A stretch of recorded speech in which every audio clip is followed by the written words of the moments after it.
Good evening. It being 6:00 p.m. on Tuesday, March 22nd, 2022, I hereby call this meeting of the Westborough Select Board to order. Want to thank this meeting is being broadcast live and will be recorded for future viewing by Westborough TV. So I want to thank them at the start of the meeting so that everyone gets to hear it, as opposed to we normally thank them at the very end of the meeting when the crickets are watching. And so I thank them for doing that. For all present who are willing and able, please rise for the Pledge of Allegiance. I pledge allegiance to the flag of the United States of America and to the republic for which it stands, one nation, under God, indivisible, with liberty and justice for all. Thank you. So our agenda's been posted as required on the website by the town clerk and has been visible on Westborough TV as well, so I won't read through it this evening. Our first order of business this evening is our reorganization of the board. We typically do this the first meeting after annual town meeting each year, which is also the first meeting after the annual town elections. And so it is when we select our chair and vice chair for the upcoming year.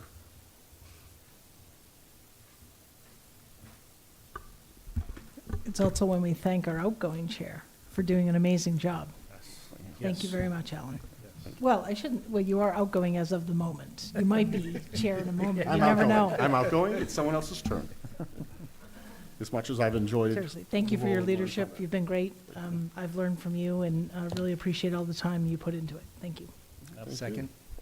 Okay, so I'm looking for a nomination for an appointment to serve as chair. I'd like to nominate Ian Johnson as chair. I'll second that. Okay, moved and seconded. Are you willing to serve? You sure you don't want it? Yes, it's your turn. Okay. I'm happy to do it. Thank you. Okay, great. Any other discussion? All in favor? And Ian will be chair. And I will, hold on, hand the gavel to him. And I will move to appoint Sean Keogh to serve as vice chair. Second. Okay. Sean, you willing to serve as vice chair? Sure, thank you. Sure. You. Great. Any comments to that? Not? All those in favor? It's 5-0, 5 being present. So thank you for that. Switch our seats at next meeting? Next meeting, we're not going to get up and Yeah, do musical good. chairs, Okay, so sounds good. Thank you, we Mr. can figure Chair. all that out. Your first big decision. Well, old chair and vice chair discussed it before and said, no, Okay, we're going to okay. stay. We're comfortable right now. Excellent. And if I may, Chair, just to say, again, I didn't say thank you to Alan for the great work this past year, and I appreciated the efficiencies of which you drove the meeting, so thank you very much. And thank you, Sean and Ian, for willing to serve as chair and vice chair. Thank you. So you're saying that to make sure we get more efficient? Is that, or at least challenge. as efficient? I think here, so. That sounds great. So far, the audience is saying they're not efficient, so Okay, let's move on. so we're moving on. Next on the agenda is open forum. The first select board member, Edinburgh, asked to be recognized. Okay, just very briefly, as I've stepped off the role as chair, I wanted to thank the select board for the past year and for the camaraderie and the work we've done as a board for the town. I also want to take the opportunity to say that one of the roles of the chair that I learned, and you tend to learn it on the job the first time you serve, is as a member of the finance team for the town, which meets monthly, and also an increased level of involvement in working with the department heads. And I just want to say that of all the aspects of being chair, the greatest honor was working with the town manager's office and the leadership team, the finance team, and department heads, getting to know them better and getting to better understand the work they do and to see firsthand their commitment to excellence and to serving the people of the community. And so that was a great honor for me, and I appreciate that.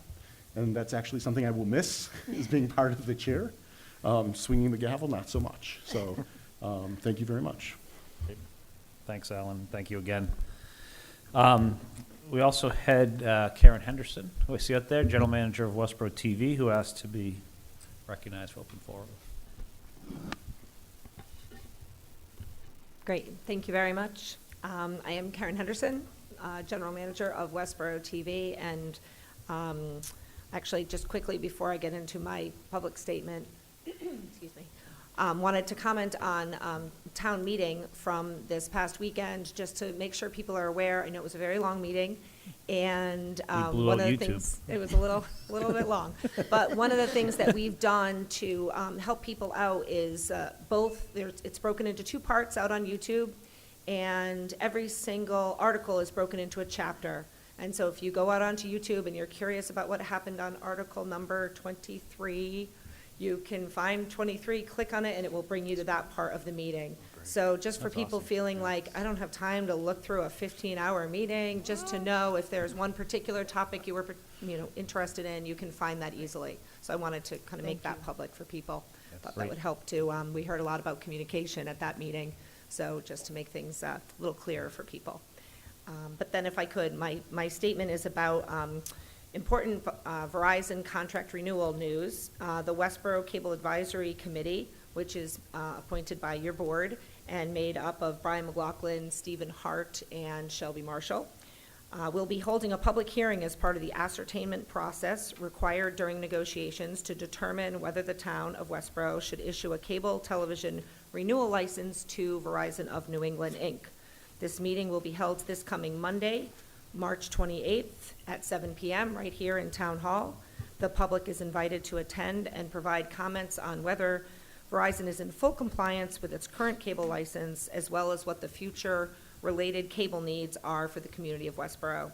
The topic of the meeting is this Verizon contract renewal, and the vast majority of the funding, I come here as part of Westborough TV, the vast majority of funding for Westborough TV comes from our cable contracts. Therefore, the outcome of the hearing and the final contract is of great importance to our future. The Cable Advisory Committee has been working on that contract and negotiating that contract for a couple of years now. There's a lot of things that the state requires of you for that. But Westborough TV is asking people supportive of Westborough TV and local access programming to please come out to support us that evening. If you're unable to, we would love a statement of support that we can read into the record that evening.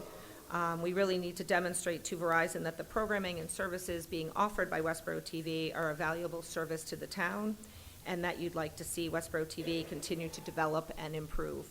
I think especially in light of what I've come before you before and talking about the dwindling cable subscribers, the funding in this contract is really so important to our being able to continue to provide our services. And as an aside, also, if anyone has any complaints about the service they receive from Verizon, specifically for television, it's not about your phone, it's not about your internet, but about Verizon TV, that would also be a place where you would come to voice any concerns you'd had, so that the Cable Advisory Committee is aware of any concerns people have and complaints that they might have to enter into the record. So again, the meeting's being held Monday, March 28th, here in Memorial Hall at 7 p.m. Thank you so much. Perfect, thank you. Encourage folks to attend if possible, or send in letters. It's an important, extremely important role that they play in this town, so thank you, Karen. Anyone else here for open forum? Okay, seeing none, we will move on the agenda. Next thing there is the town manager report. Thanks. Thanks to everyone who prepared for and participated in the annual town meeting. I expect that on a future agenda, we'll invite the town moderator in to debrief as you've done in the past. And we just wanted folks to know that if you missed it, there are copies of the annual town report and the Advisory Finance Committee's report and recommendations available in the town hall. The select board typically holds a retreat following the election, and so I proposed 2 dates, which I've sent out. And so we'll be looking at April 1st and 8th at 8:30 a.m., and we can finalize that and let folks, and we'll post it as required. The BWALT Trail, so we continue to meet this working group that I put together. We had a great meeting with representatives of Northborough and Shrewsbury, CMRPC staff, MassDOT, and reps from other trail groups to learn how we might fund the BWALT design and construction.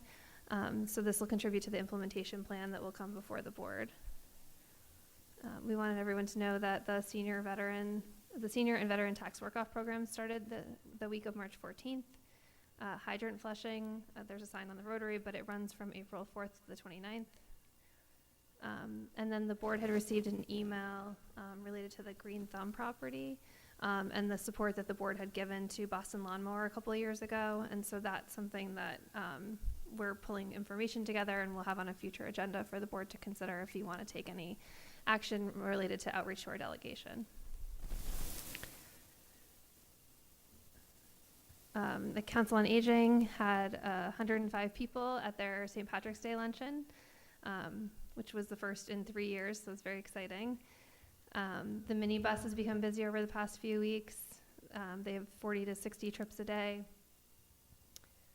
Participation in all of the offered classes has picked up significantly, so seniors seem to be feeling safer and are happy to have opportunities to get out and socialize and exercise.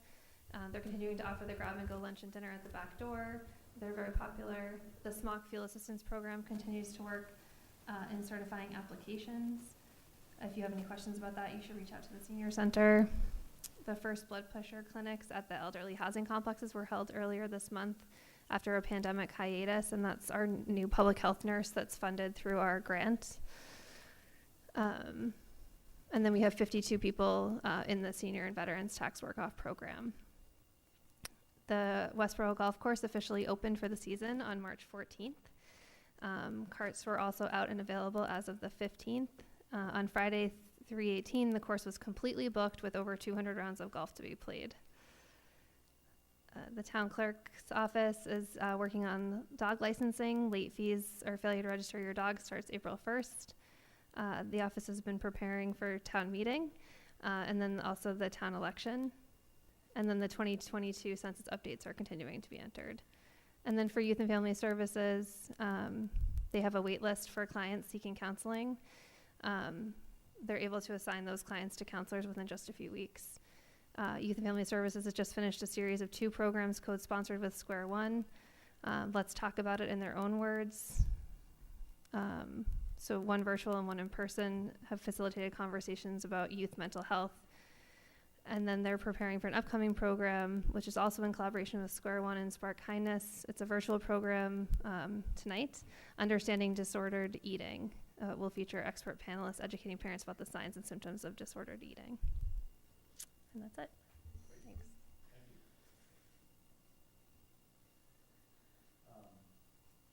This was one of the things I read in there too on your Council of Aging for the fuel assistance program for the seniors was that it said it had been delayed, but there was, just typical in this town, there's anonymous folks that are contributing and helping pay for oil for some of those. So I just want to say thank you on behalf of the board to whoever the generous individuals are in the community that help out with it. That's really a sign of who Westborough is, so thank you for that.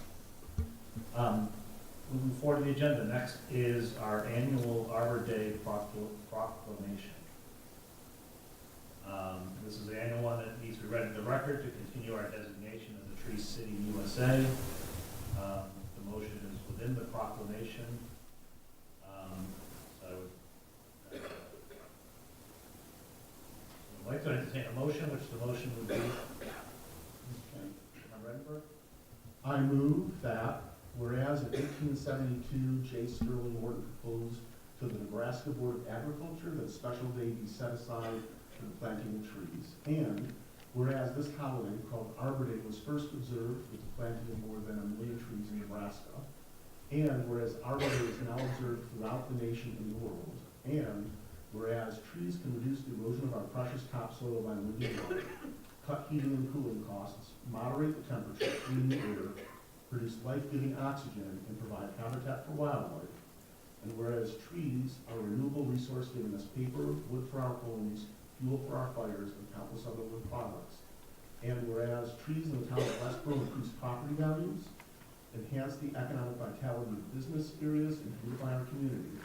And whereas trees, wherever they are planted, are a source of joy, therefore, be it resolved that the Westborough Select Board acknowledges the importance of National Arbor Day, which will be celebrated on April 29th, 2022, and therefore, be it further resolved that the Westborough Select Board urges all citizens to celebrate Arbor Day in Westborough on April 29th, 2022, by either planting a tree or maintaining existing trees to promote the well-being of this and future generations. Proclaimed by the Westborough Select Board on this date, March 22nd, 2022. Thank you. Is there a second? Second? Any comments? Not? All those in favor? 5-0, 5 being present. Thank you, Alan, for making that motion. Took it away from me. Next on our agenda is a public hearing that's scheduled for 6:30, and so we're running ahead here. Do you want to do the gift account? Number 11? Number 11, sure. So then we're moving forward to number 11. This is a request to create a gift account for Sustainable Westbrook. So Sustainable Westborough is requesting that a gift account be established, the purpose of which would be to support the mission of Sustainable Westborough. They already have a donating individual for some of the work that they're doing at their upcoming energy fair. And so as a reminder, town boards and committees cannot raise funds, but they can receive donations expended for specific purposes. Okay, thank you. Someone make a motion.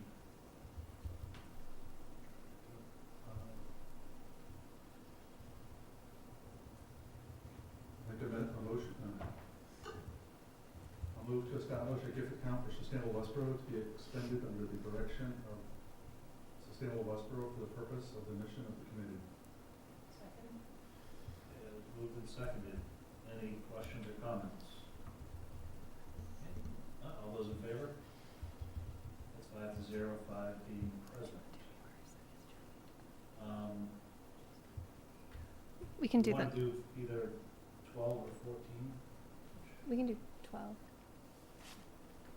You ready for 12? So item 12 is the update to the Recreation Department, seasonal job descriptions, classification plan, and wage schedule. Sure. Ours is the time. You may recall last spring, we made some tweaks to some of the seasonal recreation positions, specifically the lifeguard position, and needed to make some adjustments based on minimum wage increases that have been happening every January 1st. We indicated at that point we would likely be back with a few more positions and a more comprehensive look at the wage scale. So that's what we have tonight. There's a few pieces. There are a few job descriptions that I'm asking you to approve. We have a new wage, a compensation schedule that I've brought forward, largely due to the changes in minimum wage and some adjustments. And then we also, as a result of adding new positions and some of those changes to the wage structure, we've updated the classification plan. So a couple of things, maybe starting with the job descriptions. We have a new position. It's not a new, the new position is the lead golf attendant. When we took over management of the golf course last year, we hired a full-time golf manager, and the rest of the seasonal staff were under the position of golf attendant. We're seeking a lead attendant, and we anticipate having 2 individuals in that role, and that's really some slightly increased responsibility over the attendant. Specifically when the manager's not there, that would be sort of the supervisor, the person in charge. One of the things, I know a question was raised around the tip certification, which is related to alcohol beverage serving. Typically, we require that, as you know, with many of the liquor licenses. Their staff have to be trained. Well, the town no longer serves alcohol. The town doesn't serve it, because Civic Kitchen holds the license and is allowed to have patrons consume on the golf course. We feel there's value in having our staff, while they're not serving the alcohol, part of the tips training is observing and understanding if someone's potentially been overserved. For us, that's relevant, because if they're coming to rent a golf cart, having that knowledge we think would be valuable. The other piece here is the 2 individuals who have worked as golf attendants and would likely be in these lead positions have had that tips training because in the past, the town served on the course. So I didn't know if there were any other questions specific to that position. Again, these are seasonal positions, they're not benefit eligible. The golf course tends to have a little bit longer season, but they're typically part-time positions, and particularly now with the golf manager having last summer, having had some experience, he has a good idea of what he needs staffing-wise, and this really helps him. Just a question, just so I understand the tip certification, if one does not have that, we will provide it, is that my understanding? Yes. Okay. Yeah. I don't charge. Right. Yep.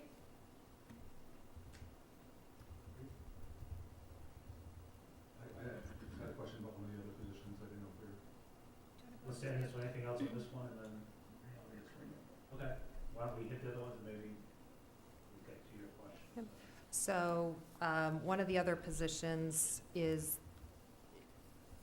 there are a few minor changes to the job description, but the biggest change is in the title. We had a position that was called the Water Safety Instructor. It's one of the lifeguards. It's a lifeguard who is responsible for teaching swim lessons. My understanding from Jen Kirkland is Water Safety Instructor is very specific to a Red Cross title, and the swim lessons that are offered are not necessarily Red Cross swim lessons, so we just wanted to separate that out. So we've changed the title to lifeguard/swim instructor. I'm aware one of the questions that came up was around the duties include crossing guard. So just so you're aware, the lifeguards have a certain amount of time where they're actually watching the water, and then there's a rotation that's basically required so that they get a break from watching the water. It's just a best practice. It's very common and typical. One of the duties may be to serve as a crossing guard, and my understanding is that's really related to the busier time. So at the beginning, before swim lessons start, when swim lessons end, and there may be more, traffic, more individuals crossing the street. So it's something that in the past was a separate position, but it's been able to be folded in because they don't need it all of the time. And I think that's basically it. There really weren't many substantive changes. I think we just cleaned up a little bit of language. There's just a typo on the second page. Under supervisor responsibility, it's swim, not swim. Thank you. She answered my question, but she did bring up another question about if we're not Red Cross certified swimming instructors, what is the certification that's required? Red Cross is one of, is my understanding. Swim lessons don't have to be Red Cross swim lessons. They're certified, though. Yeah, they're certified to teach, and I'm just personally aware of this at other locations. They're not billed as Red Cross swim lessons. I'd be interested, at some point to understand what their certification is. I've been a swim instructor for a number of years. It's Right. a long time ago. Yeah. But just as to what their requirement is to be certified. Is it a twofold question, what the lifeguard certification is and what the course instruction gives an individual who's taking lessons? It's the first. Okay. I'm more interested in what the instructor's certification requirement is. Yeah, It's well, it's under the certificates, licenses, and registrations. So it just says must have a current certification in Red Cross or another comparable association in water safety instruction.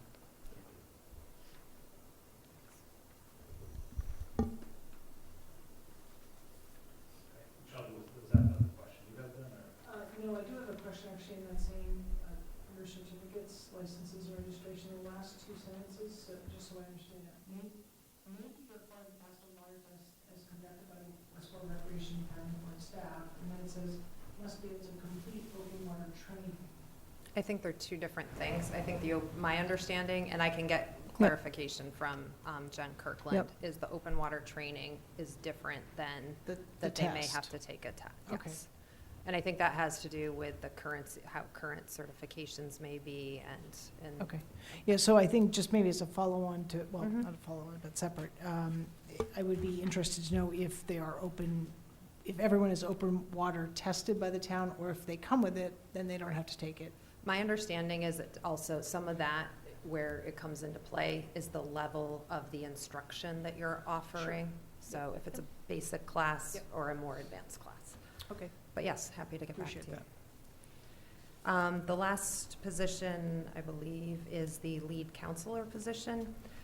Similar to what we wanted or attempting to achieve with the lead golf attendant, this is, depending on the program size, there may be a number of counselors, and depending on how many, children are enrolled in the program, if you have a group of 6 counselors, let's say, Jen is interested in having a lead counselor, somebody who has slightly more responsibility, may organize those. They also perform all of the counselor functions in terms of interacting with the kids. And again, our positions are, these positions are intentionally broad because they cover a number of rec programs. Any questions on that one? Just a quick one. So, and it looks like they're eliminating some categories that I guess haven't been used, right? So sort of the senior counselor, the lead counselor kind of replaces this senior coach. It's just more general. Yes, we're trying to collapse, to make the positions broader, yes, but those senior coach and the coach no longer exist. They've been folded into the other positions, the counselor. And it looks like there's been a reduction. I'm assuming these numbers here on the right are the maximum number by. Yes, you're looking at the classification plan? Yes. And the classification plan identifies the number of staff. Jen indicated many of those numbers are far higher than the number she actually hires, but that just is really there for flexibility. Yeah, Because and it Sean, looks I think, sorry, just to hit on that senior coach and coach, I don't think that rolled into anything. I think those were eliminated. I think in the old days, like rec basketball and that stuff were kind of rec positions. Now they're volunteer, parents, whatever, so they don't pay for them. So I think that's where it was under that job category, but it's not used. That's why if you look, there was 25 senior coaches that were there, but I think it was more for the rec, high school and junior high school. That makes sense. basketball. Thank you. Can I ask a follow-on question? Yes. Yeah. Well, or just, I guess maybe clarification, reiteration, these positions are wholly supported by fees? Thank you. Go ahead. Yes, they are all funded from the recreation revolving account, so they fund the programs for which they charge fees. And So I then don't the want cost. folks to think we're adding like Yes. 2 new lead golf attendants, just Right. kind of willy-nilly. But Exactly. they're needed and they're funded by those Yes. fees. And just one last quick follow-up question, if I may. Yep, no, please. Will we see a final plan? You mentioned that these aren't the numbers that Jen's actually planning on hiring. Will we see or will that be based on kind of? It's based on needs. So throughout the season, as she adds programs, it goes back and forth. Okay. She is able to, in some cases, hire staff who will work for a period of time for a program, and then, there may be a month or 2 period that they don't work, and then they come back if either that program or another program is offered. So, it depends. Are you talking about people on payroll at one time, or the number that she hires over the course of the year? So, but yeah, that's what she's traditionally done. Thank you. Great, any other questions? If not, I'll look for some motions here. I move to approve the lead counselor, lead golf attendant, and lifeguard swim instructor job descriptions as presented. Second? Moved and seconded, anything further there? All those in favor? It's 5-0, 5 being present. Next motion. Okay, you want to take up the compensation schedule next? Yep. All right, so minimum wage, as I think you are well aware, has been going up every January. So our existing schedule is in your packet. We had categories, grades R1 through R7. We don't use R1 and R2 anymore. And so the proposed schedule just starts at R3 for the ease of not having to renumber everything and confusing payroll. The other piece is we have collapsed from 5 steps, if you will, down to 3. It just reflects really what we use and where the positions fit right now. One of the things we've looked at is we will likely be back potentially next year to adjust R3 because minimum wage will increase again on January 1st.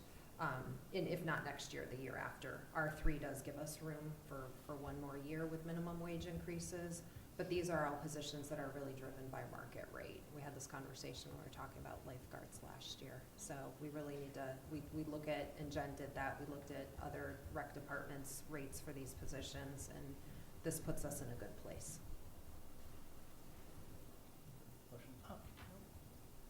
Motion? Yep. I'll move to approve the recreation compensation rate schedule as presented. And second? Okay, all those in favor? It's 5-0, 5 being present.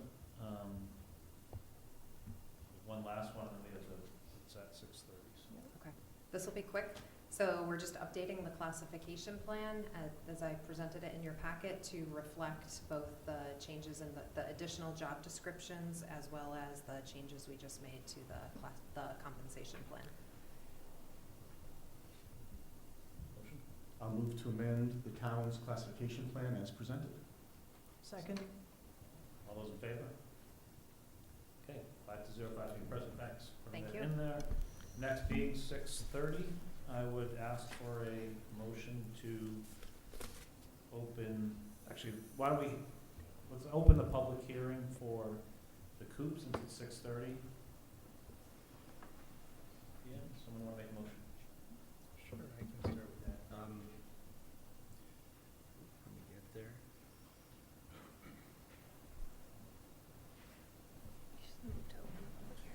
Just move Okay. to open. You just have to move. Oh, to just open. move to open the hearing.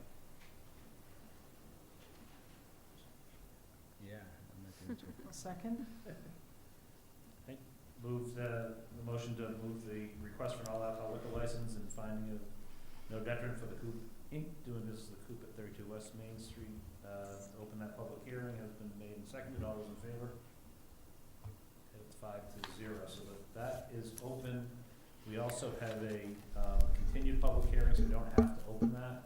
Why don't we deal with that one first? They're both scheduled at the same time. We can get that one out of the way and then go right into the COOP. Do you want to hit real quickly on Sure. the Yep. South Sea Village? Right. So the public hearing that is already open is South Sea Village for a liquor license. They had asked for a second continuance on December 14th, 2021. So the board did continue it to today at 6:30.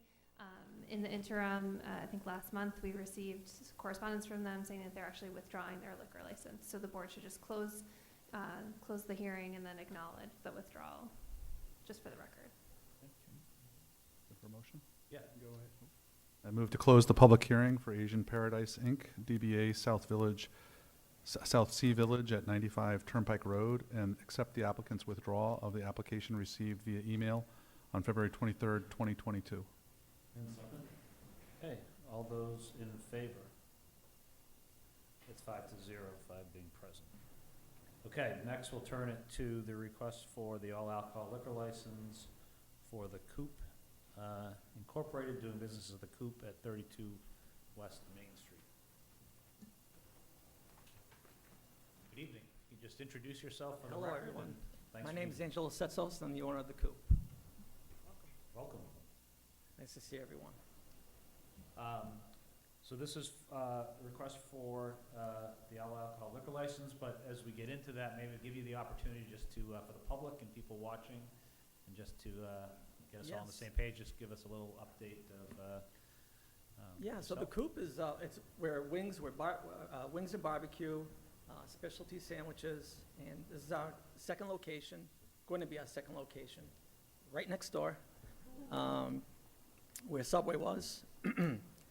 And we've been open for about 5 years now. So we're really excited to be part of the community and move forward, yeah. Great. Do you have a, I know that, I haven't looked today, but there were still the coverings in the windows. Any idea of, The windows are gonna stay covered. okay, Yep. Those are gonna stay covered, but the whole place is gonna be transformed on the inside. It's not gonna look like Subway any bit. Yeah.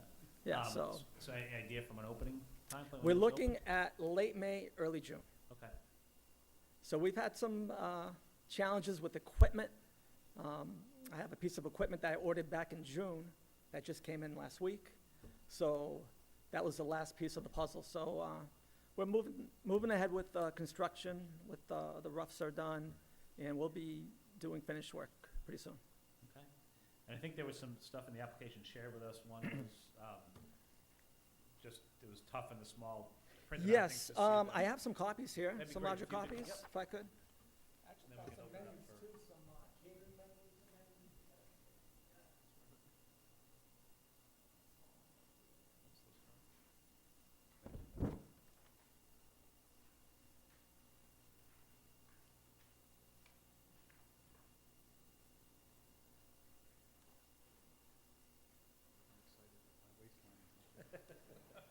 People in town have been talking about this for a while, so, you know, it's,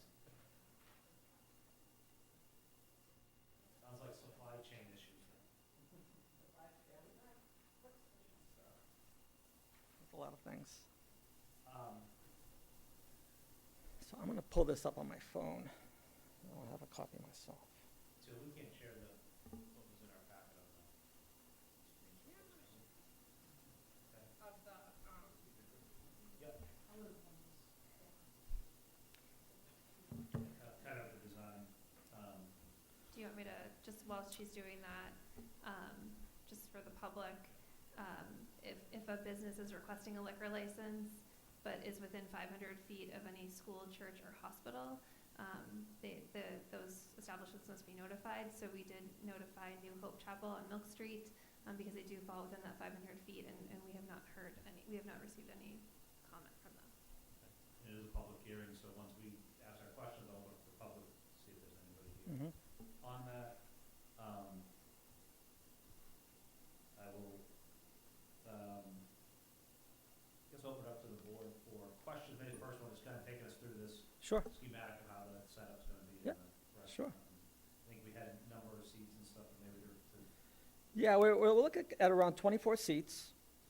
We focus a lot on pickup, takeout, delivery. So if you're walking through the doors, we'll have seating to the left and to the right, and there's some seating, some stools in the windows. I'm not sure if you can see that. There's some gray areas in that where it's supposed to be in color that didn't really come up. And then basically it's our counter. So there'll be no bar per se or bartender. It's all table service, and alcohol will be served at the tables. Great. Questions from the board on this or anything in the package? Okay. So first of all, thank you, and hopefully welcome soon. Thanks, yes. Just so I understood though, eventually the windows you'll be able to see and they're just covered for now, or they're going to stay closed? They're going to stay closed. They are, okay. They are, Okay. All right. unfortunately. No, that's okay. I just Yeah. wanted to understand, make sure I understood clearly. Okay. And so, if you could just tell us a little bit about your hours of operation, the plans? Yeah, currently we're 11 to 10 daily. We plan on keeping those hours, but on the weekends, we're thinking about doing brunch, possibly opening it up at 10 in the morning instead.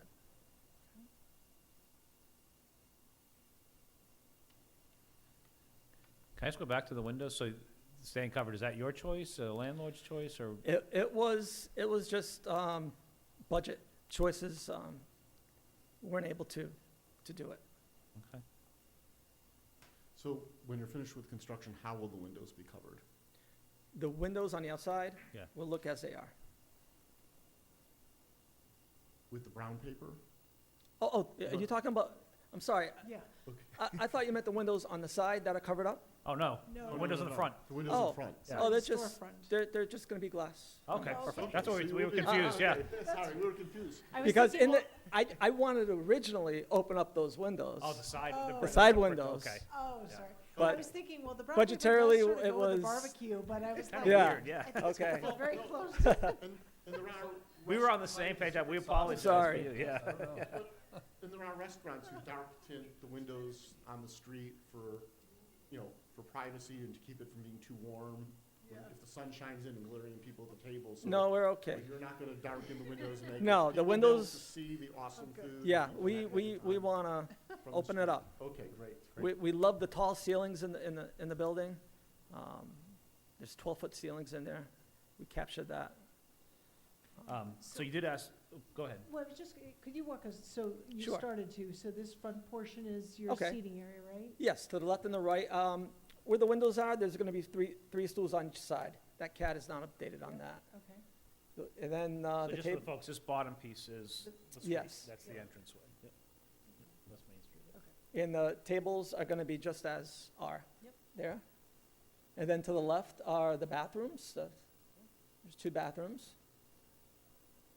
And then there's our front counter, where if you were to order takeout, you'd go to pick up that, your food with a cash register. And then there's warmers behind that, and like a Pepsi cooler and a beer cooler.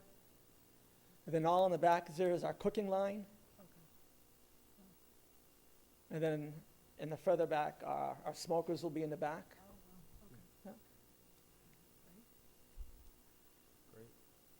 It's gonna smell good around here. Yeah. Yeah, we'll send those People some at town hall are smoke gonna be- signals. Right. We'll be doing the meeting adjourned to the food. I mean, But a as place far to as go the- if we get our meetings on time, you know? I do have some plans, like, during the spring, maybe doing some, there's a woman called Chalk Boss, and she does some really nice stuff on the windows and stuff like that, but not without having Historic give the okay towards that. During the holidays, she does some really nice stuff. Well, maybe Select Board Member Keough or even Edinburgh, there was on our Economic Development Committee. I know there's a lot of work for downtown businesses, and we're working on some stuff around Okay. outdoor dining, et cetera, so I'm sure it'll be stuff that the Economic Development Committee will talk I to you heard about as some well. some So good things about outdoor dining coming soon. Trying. Yeah. So, we'll see. That'd be great. So actually, back, the question, I think you answered it, but just to be clear, so because this is for an all-alcohol liquor license. Yes. You will have, for the tables, these will be servers, so it's not people come to the counter or whatever. Exactly. They'll Service. sit, you'll have servers They'll and, be service, tip certified. perfect. Mhm. Great. Other questions? Anything else from the board? Okay, it is a public hearing. I'll open it up if there's anybody here in the public for comments or. Okay, I don't see anybody there. I would look for a motion. I'll move to approve the all-alcohol liquor license for the Coop, doing business as the Coop at 32 West Main Street, and further to declare a finding of no detriment and approve the commencement of the alcohol service starting at Nope, 10. nope. Oh, sorry. I gave you that one. Okay. Go back here, hold on 1 second. I move to approve the all-alcohol liquor license Sorry for the about that. Coop, doing business as the Coop at 32 West Main Street, and further to declare a finding of no detriment. Second? That's sorry. Hey, moved and seconded. Any final comments? Okay, all those, Well, I was just saying, welcome to Westborough. We look forward Thank to you. the We're opening. We're glad that you've participated in some of the programs with the EDC, with the vacant storefront program and the Yeah. grants from the state and the town, that there's a good working relationship there as well. I have to say, through every department I've been through, health, selectmen, fire, building, I've had nothing but the most support from everyone, help. Almost feel like you guys have all been on my team, from every department. that's what we're trying to do. That's good to hear, though. Thanks for Yep. telling us that. We look forward to providing further support come late May or June. Definitely. I would just, Ian, do you want to give your, If you want to give it. no, you know- your best at this, really? No, the say is, you know, we're happy you're here. We're happy that we have licenses to give out, but that we do take our alcohol licenses very seriously. Absolutely. We saw you tip certified. You definitely know about that, but our goal is to welcome you here now, but we hope never to see you back in front of us again with an alcohol Exactly, great. violation. So please take that seriously, take it back to your staff, because it is, Definitely. that's something we really value here in Absolutely. Westborough, so thank you. Thank you so much. So all those in favor? 5-0, Okay. 5 being you. present. Thank you. Thanks. Great night. Can I have a motion to close the public hearing? I move we close the public hearing regarding the request for an all-alcohol liquor license and a finding of no detriment for the Coop Inc. DBA, the Coop at 32 West Main Street. Second? Okay, all those in favor? 5-0, the public hearing is closed. We're now right at 6:45 for the site plan overview for 151 to 155 Oak Street. Mr. Donahue. I'm assuming. Good guess. Yeah. Thank you, Mr. Chairman, members of the board. Mark Donahue from Fletcher Tilton on behalf of Spectrum Health Systems. With me this evening to answer any questions you may have with regard to the site plan is Frank Height. Frank's formal title is Executive Director of Environment of Care, but certainly is most familiar with the facilities. Lou Obeo from Applied Form and Space are the architects for the two buildings that are part of the site plan. And Randy Myron from Bowler Engineering are the site civil engineers, and we'll be glad to answer any questions you may have. As you're probably familiar, Spectrum's been part of this community for more than 40 years, offering recovery services to a variety of individuals throughout the Commonwealth who come here for this facility and have been good neighbors over on Oak Street as part of that campus. We do have some slides that we can demonstrate to you. Perfect.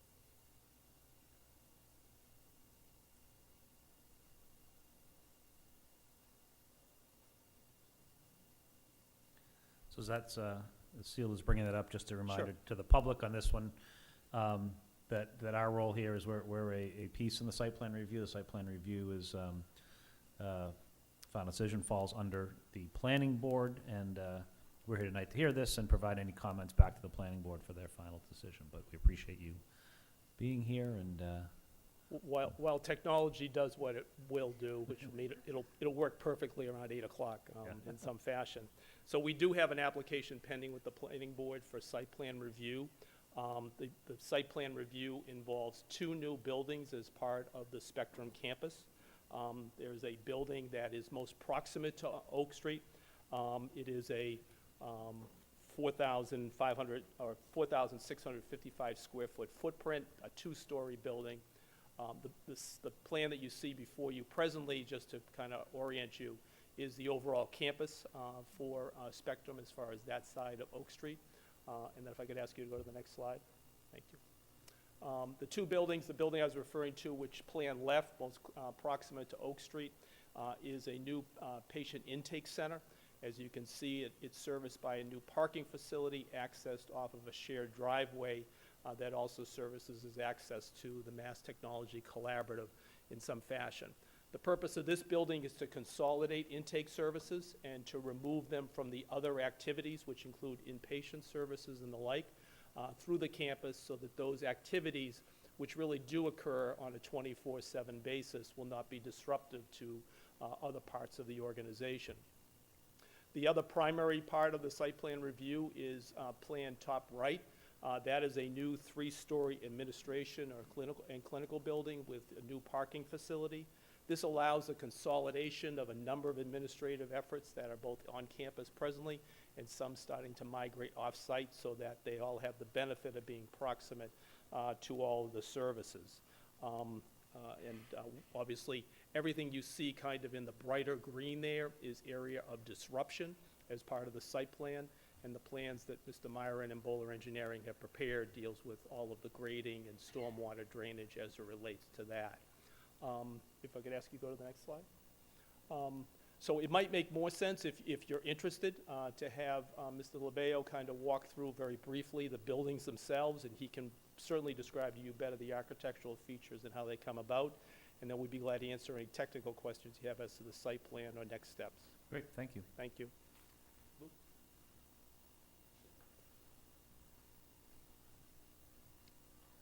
Good evening. Louis Labeo, Applied Form and Space Architect for the project.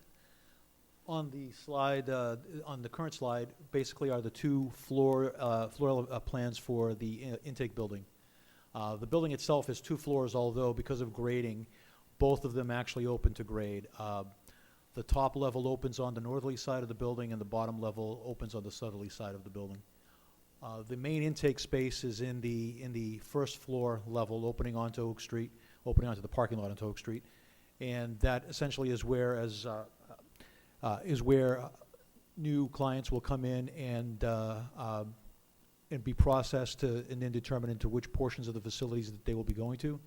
The second floor level is what's called a partial hospitalization program, which is essentially Frank can describe it in much more detail, but essentially a program that is open only during business hours.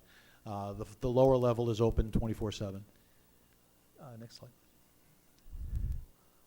These are the proposed exterior elevations for the intake building.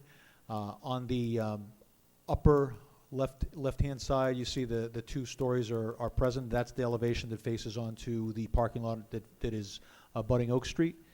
And then as we turn around to the other side of the building, we're up essentially a floor level, and that abuts onto the driveway that is part of the Spectrum campus.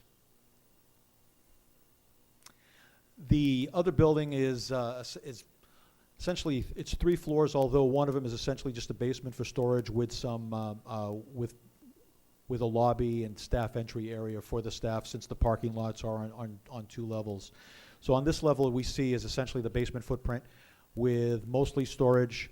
The lower left-hand side of the footprint is for all the utilities, and then the center and the lower left-hand side are the staff entry from the lower parking lot. The building opens onto the parking lot on this side for 3 levels, but on the south, west, and north facades, it's only 2 stories tall. First floor level, essentially we're creating space that allows for a future expansion of Spectrum within the building, and for the most part, we're only populating the front portion of the lower level. There'll be what's essentially called a grab and go, which will function as a day-to-day cafeteria, lounge place area for the administrative staff of Spectrum. The top level, which we will complete, we're going to finish the building from the top down, just to minimize disruption for any future fit-outs. And the top level is essentially their corporate administrative offices. Elevations on this building, the top left is the main entry. That's 2 stories high, essentially, from that parking lot level. And then as we work our way around, you can see on the lower left-hand side, the grade begins to slope down towards where essentially the walkout basement portion of the building is. The other 2 facades, this is as you can see on the lower elevation, that is the one part of the building that's the full 3 stories high. And that essentially has a staff entry from that lower level parking lot on the left-hand side, and then entrances for the basement storage area in the center, and the second means of egress from the main stair of the building towards the right-hand side. And these are some proposed renderings of the main entry to both buildings. This is the intake building main entry fronting onto the parking lot that abuts Oak Street. And finally, we have the main entry to the administrative office building, which is further back on the site. That's it. Great. Questions from anybody on the board? Alan? Yep. So on the intake building, it looks like, it's hard to tell, is that a carport for covered access, or is that a sally port for secure? So there is that on the far side, what you see is essentially it's a screen porch which will allow for outdoor smoking that's still covered from weather. After the clients are processed, they go through there. And then there's an additional carport, and that is for when clients are transferred to other parts of the facility, they're covered from weather, and they can be processed out under the carport, get onto the facility provided transportation, and moved on to where they're going in the facility. I've got questions about the campus and the shared use. I don't know. We This can is kind of have, not I an think, architecture question, so if we want think- to finish these. if you'd like, we can have Randy from Bowler talk about the overall campus, and then obviously we can be happy to answer any questions of the overall project. Why don't we finish the architectural questions first? Okay. Okay. Anything on the plan here? I'll just make a comment. I drive by this very often, having to live in that area. I'm excited to see, I think the design is, very nice looking, pleasing aesthetic design, especially compared to what the building that was there previously for the intake building a few years ago. So I'm happy to see that. And I guess my questions are really more around the overall site, so I'll just hold off on those. Shelby? Yeah, two questions. One, signage. So is signage planned, like, looks like a kind of a new and improved entryway? The main entry will remain. I think Frank will be, Frank Height from the facility will be better able to Okay. speak about the Well- overall signage because it affects Okay. the campus in its All right, entirety. we'll hold that one then. if you- And then if you don't- just, are any plans around sustainability, anything kind of in terms of I didn't see solar, there are some trees, just kind of, We'll certainly be working with the planning board through those questions. The roofs will be solar ready okay. as part of the overall process. And there'll be at least one EV-capable parking space at each lot per the stretch energy code. Okay, thank you. Is there any lighting planned in any of the parking lots there? Will there be lighting? Yes, there will be. Okay, And It'll be all- I believe we have Randy can show you a photometric plan of the lighting. okay. I'm assuming it's going by the scales with no spillover and all that? Right. Typical. Okay. Any other questions? Yeah, well, yeah, I guess they're campus-related questions, so Okay. I'll hold that, thanks. So in looking at this picture too, the one final thing I have is, so the green is the disturbed area, there are some plantings back there. Is that the extent of kind of the plantings once they're disturbed, so it'll be more green space? Is that the, That's the plan. current thinking, and so you have the intake building on the lower left and the office building on the upper right. In between those are additional parking area that's being provided. The campus, as it is right now, is a little bit short on parking that they'd like to have, and so we're providing some additional parking between the buildings as well. anything else on this? Okay, why don't we hear about the overall campus piece? If I could first, just to go Yep. back to the question with regard to signage. We are working presently toward a new sign proximate to Oak Street, which would direct people coming to the intake center to be able to identify the right location for that. There may be, as part of that, some additional wayfinding within the campus to be able to direct visitors coming to the correct building and the like. But the primary effort is to make sure that the intake center is noted in that fashion for first responders and families who are coming often under stress conditions. With regard to the campus, I guess the question is, and we're glad to do both. If you want a review of the civil kind of side of it, we're glad to do that, and Mr. Myron can do that. We will be going to the planning board, and they are having third-party peer review of that plan. If it's more of an operational question, then Mr. Height obviously would be better to answer those. So certainly either one's available, depending on what the question has to do. Open up your questions and we'll Yeah. figure that out. Sure. A few questions. One, with the additional parking between the facilities, I know just driving through there that there is currently a shortage of parking for staff. So once this parking is available, staff often are parking on the shoulders of Oak Street and some of the side streets. Will that be eliminated and that space be returned back to grass or some other plantings on other parts of your properties? Yeah, the parking that you see that's being added here is not just designed to be then in full zoning compliance, but also to be in the operational compliance. So that's certainly presently what the hope is. We can't say that would never happen again, particularly with, actions that may happen, but that's the plan, at least presently.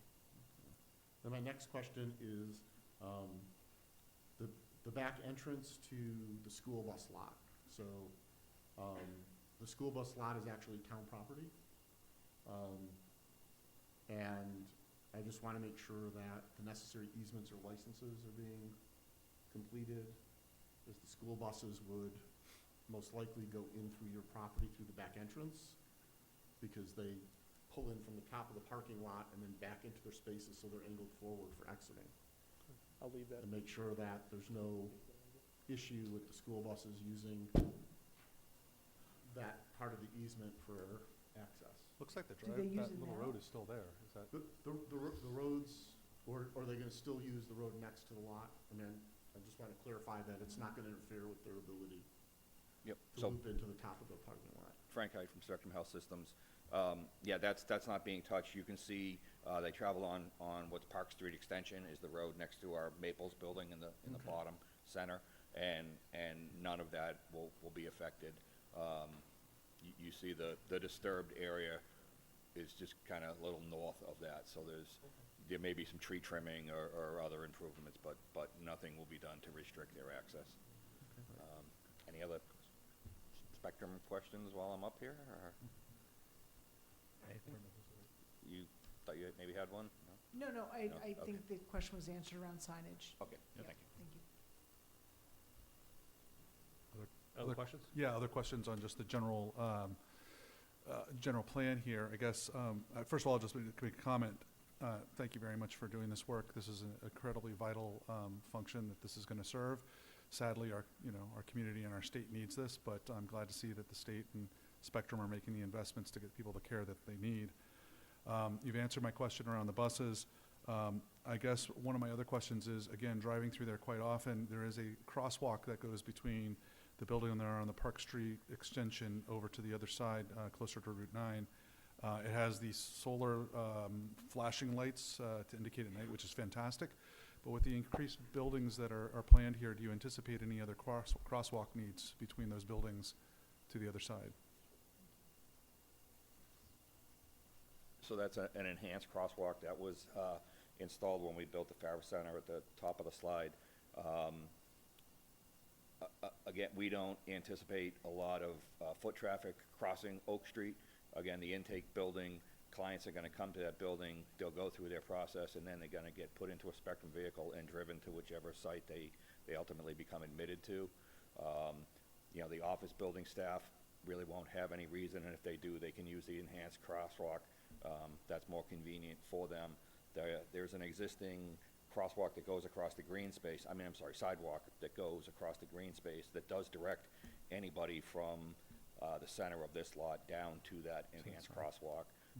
So that seems to be the safest spot for people to cross. And so that will be maintained, and we don't anticipate an additional crosswalk. And then in regards to that, I drive through that area all the time, and even though we have those lighted crosswalk signs, which are fantastic, late rainy, dark night, very, very dark in that area. I've been known to come up to that crosswalk and not see anybody even 10 feet away. Are there any plans to put any additional lighting, not only on the sidewalks that you mentioned, but also just down near the street, the edges, to better light that area? Because I think the expectation of that 24-hour intake facility is that it's going to be available, again, 24 hours. So Sure. I'm just imagining people kind of walking around occasionally. So there will be parking lot lighting for the intake building, which will help light up that kind of dark corner now that the old structure has been torn down, so that will be well lit. There are no plans currently to add any additional lighting.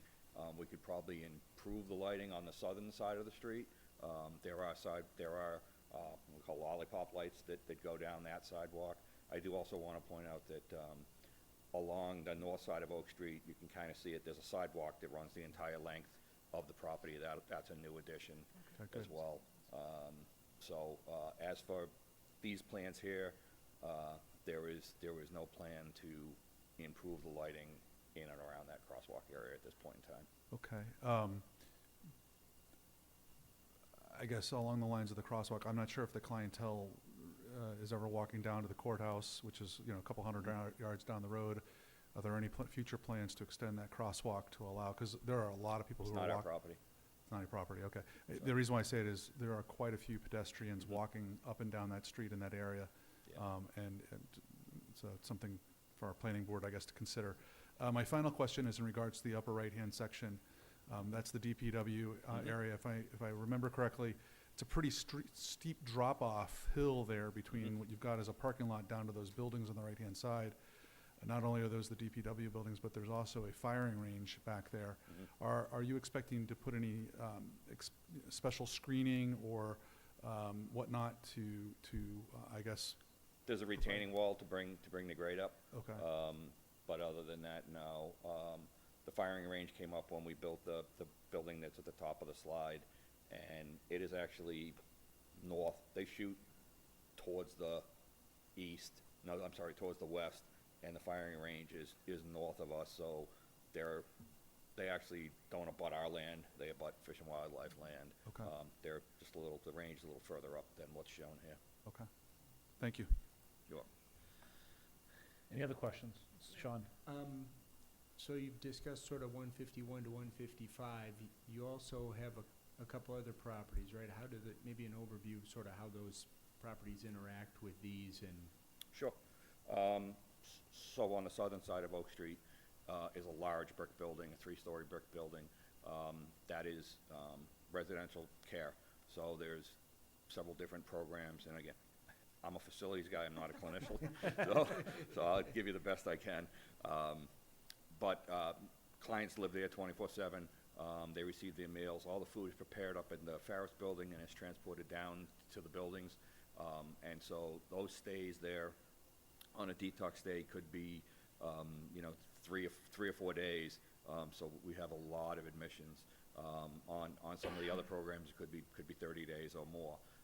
So the intent is that every client who comes to the campus for care will go to this new intake building. They'll be, medically assessed, and as well as security screening and everything. The flow, if you see the floor plans, they go through the process and they enter the front door and they never come back. They eventually go out the west door, get into a vehicle, and will get admitted. They may get admitted to the Farris Center. They may get admitted to New England Recovery Center. They may get admitted on the opposite side of Oak Street for their programming. The small building in the bottom corner, that's Maples. I always remember it, M, Maples, that's our men's dorm. Across the street from that, we have Willows, W, women's dorm. And so clients may go through the intake building and go directly into one of those programs. But again, all of that is going to be done through a vehicle because they're going to have some belongings with them and things like that. So they will be transported, in a Spectrum vehicle to whatever program they get admitted to ultimately. Do you have anything associated with 185 Oak, or? I'm not familiar with that address, no. That's it for me. Can I ask a follow-on question to Sean's, and I'm not sure who this is for, but on the road, which I think is shared with the Massachusetts Technology, I'm curious why, or maybe it can't be done just for traffic flow, the flow is sort of forcing your vehicles back onto Oak Street every time versus kind of being able to go up and utilize interior roadways. Was that contemplated? Yeah, I think it was, the site does slope towards Oak Street. Yep. So, we had the option of putting the building closer to Oak Street, which would have stuck out of the ground a lot more and have the parking behind, Yep. or to go with this route, and it seemed to make more sense with this route, obviously to try to turn into a parking lot on that corner, could potentially create traffic hazards, so it was ultimately decided to go with this Yeah, option. actually, no, that's not my question, but, I'm sorry. Are you asking about the little? this road right here, Yes. so I was just curious, like, if you're doing, you're transporting individuals from here to the campus or Mhm. wherever, I'm just curious why To connect it. this cut through isn't being, created. So we don't technically own that road. It's a private road. Okay. Through Mark's work on this project, we did get an easement from Mass Technology Yep. to use this portion of it. I understand, okay, that makes Yeah. sense, that's the answer, okay, that's the No, answer, all right, okay. thank you. Anything else? Any other questions from the board? Not questions, just, we're gonna summarize our comments? Yeah. Okay. Thank you. Thank you very much. So yeah, any comments that we want to pass on to the planning board from what was asked here? I don't know, Patrick, you had a question on the lighting on the crosswalk. I mean, Yeah, I just want to make sure, I think would be very appropriate to have lighting down Oak Street on this property because there are people quite often walking in the evening and certainly sometimes into the night, and it can be quite dangerous. So I just want to make sure that's part of the plan. And, you know, I would certainly, I guess, defer to the planning board as to what would be appropriate if there's any additional crosswalks that are necessary between and across Oak Street versus routing all pedestrians down to that bottom right-hand corner. So I don't know. I'll leave that to them, but those are kind of my thoughts. Yeah, I would echo that. I think if there could be some enhanced lighting along the Oak Street side, that would be good. really helpful. Anything from your side, Alan? No. Shelby, anything else? Sean? Great, I think that was it then. I had nothing myself. Great. Well, thank you very much. We appreciate you coming before us and look forward to seeing this move forward. Thank you. Thank you. Okay, and I apologize, we're running a little bit behind schedule, but I'll turn it now to the presentation of AED donations from 6-0 to the police department. Thank you all for being patient. I know a lot of you were here right at the beginning of our meeting.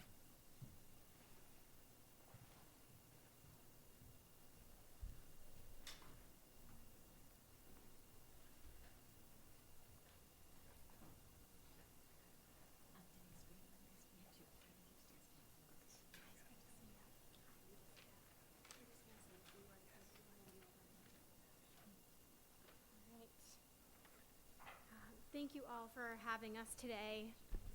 Sorry. Actually, if you could just introduce, if you actually want to introduce all three of you, I know we met earlier, but you can.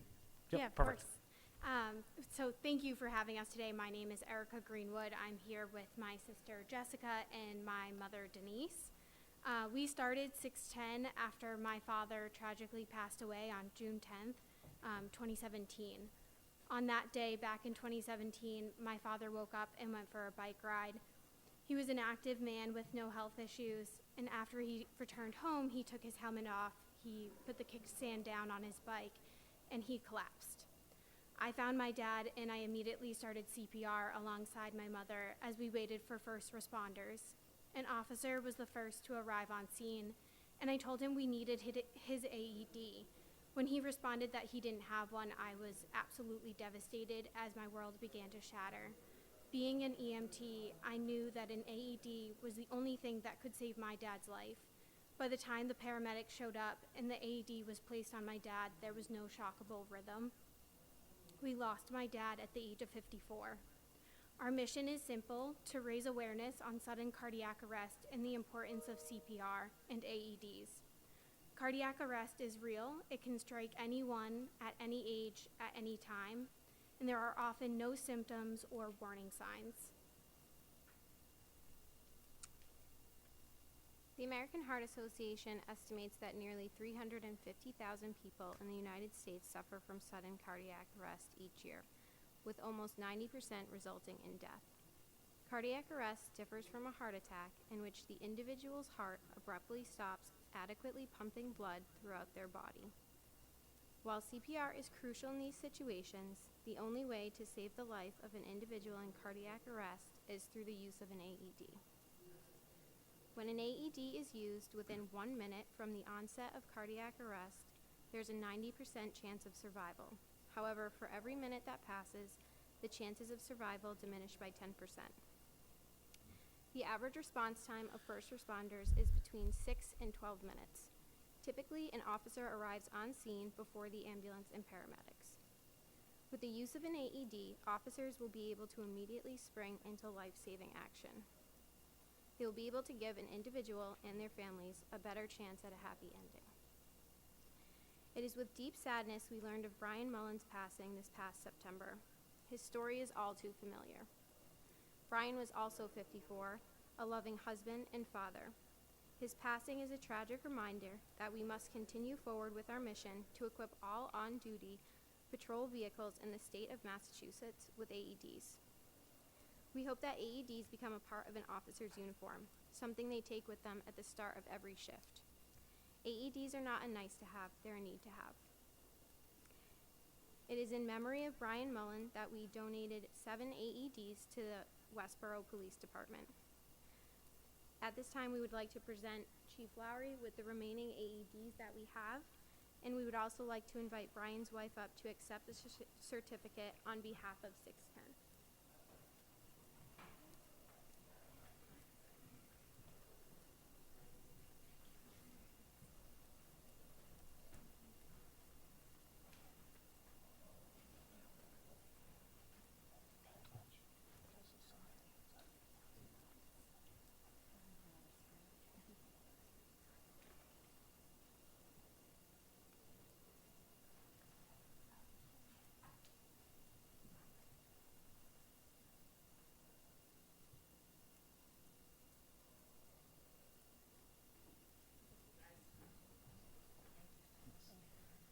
Just on behalf of the Westborough Police Department, I want to thank you very much for your extremely generous donation. These are very expensive. We had one unit that was in the supervisor's vehicle. Now we're going to have almost all of our cruisers that are on patrol will have these. So we're very appreciative. We thank you. We applaud your efforts and support your cause. Thank you. Thank you so much. Very sorry for your loss.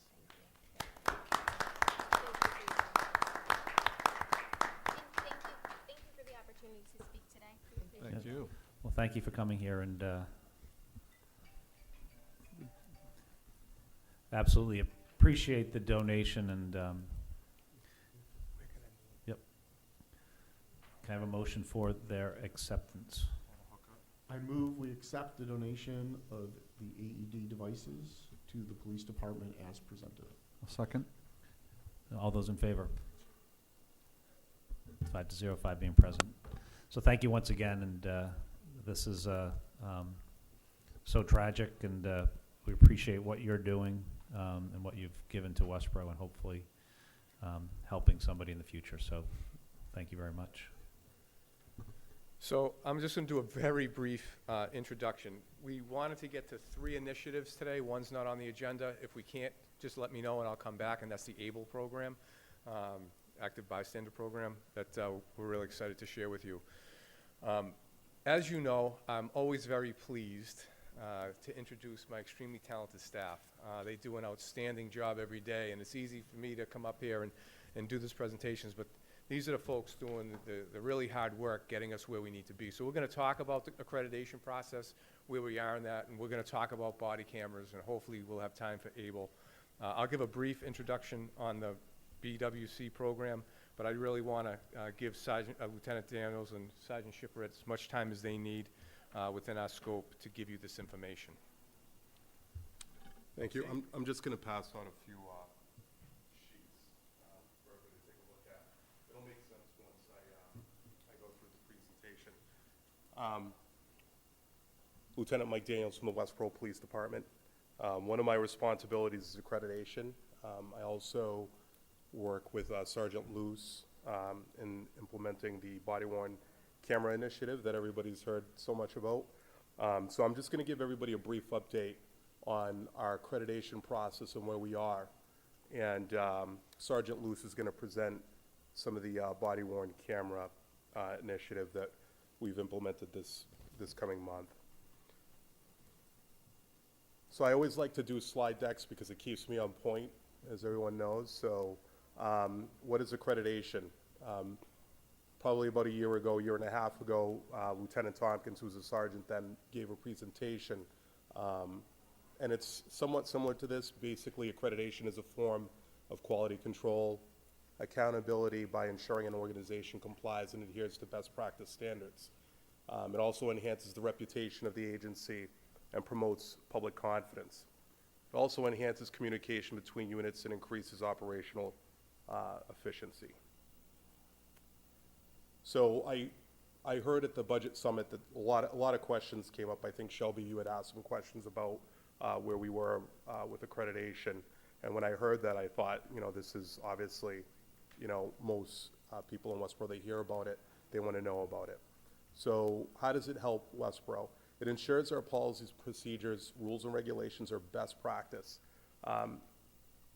Accreditation mandates that we review our policies every 2 years. It helps to mitigate law enforcement liability claims. And I heard at one of the meetings, someone ask about how does it help with our insurance. I'll get into that just briefly in a couple slides. But also it increases our access to funding and grants. So an example of liability, over the summer, I think early fall, we had a incident, and it was in a holding cell involving a prisoner.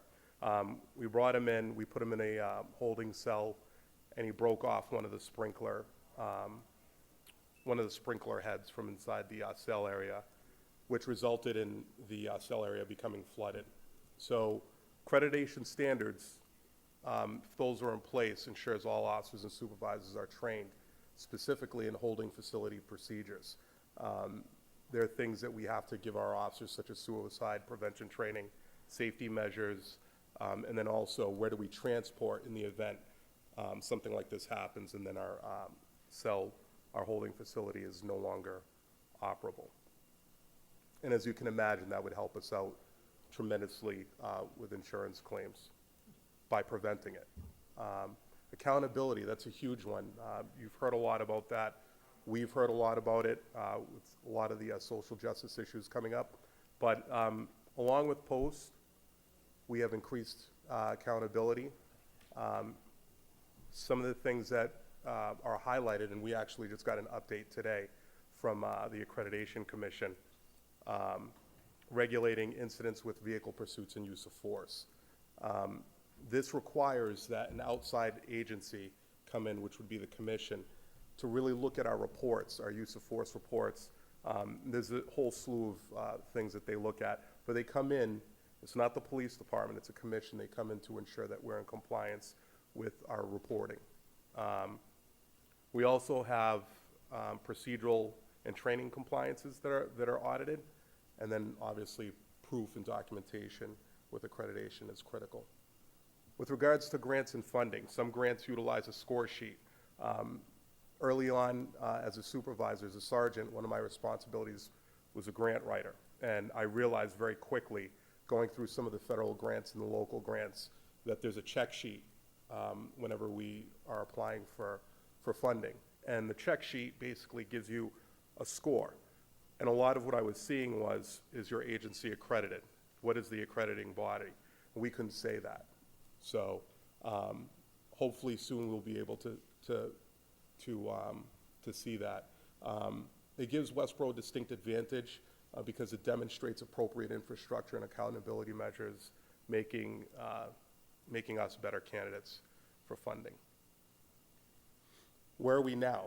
So as of right now, we're still in the self-assessment phase. So the first phase is self-assessment, really looking at where we're at and how close are we to getting to the certification process, which then leads to accreditation. So right now, one of the major things that we're looking at is our building compliance. We're very fortunate to have a new facility. So our compliance is approximately 90%. With some things, obviously, we're going to need some additional training, some documentation, and minor additions to our process to bring us into full compliance. All policies and procedures have been revamped and in queue for release after the 6th edition, which is next week. So Sergeant Shipwright and I will be attending a training for accreditation next week. It's a 3-day training, and it goes through every single thing that we need to know with regards to getting our department up to speed. So we're actually waiting until that training so we can see what changes we need to make to some of our current processes. So once we get that, then we'll start rolling out some of our newer policies. We're going to release the policies out in phases so officers can learn and retain changes to policy. This will give supervisors time to train line-level officers. Now, this is important, and the reason why it's important is because traditionally, most organizations will put out a policy and they won't train their people. And then they don't leave themselves open for questions. With accreditation, we are required to give our officers training in all policies. So An example of training would be if something new comes out, I put out 5 or 6 policies. The sergeants then put it out to the line level people, and they answer questions and they train the individuals, and Sergeant Shipwreck will elaborate a little bit further on that. The most critical part of receiving certification and accreditation is demonstrating compliance. Some standards require compliance per occurrence. So in other words, we write an incident report, we need to go through it, ensure compliance. There's some weekly requirements, monthly requirements, quarterly and annual requirements.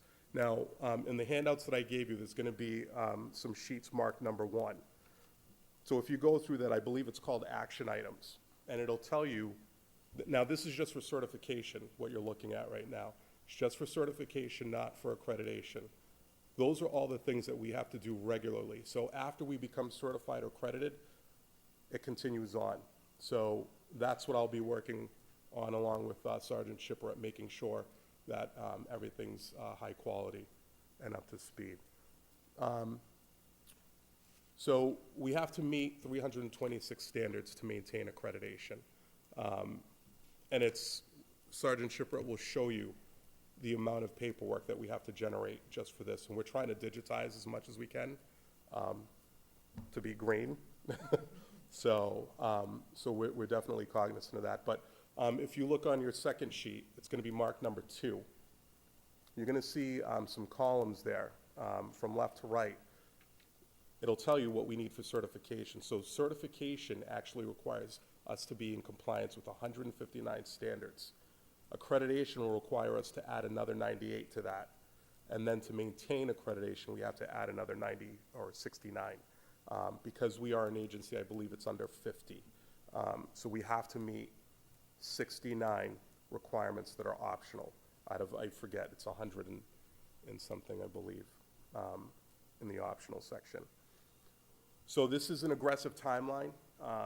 Chief Laurie absolutely put me on the spot at the budget summary with this, but I appreciate it because it's got us going full speed. So we're anticipating certification fall of 2022 with an accreditation mark first quarter of 2023.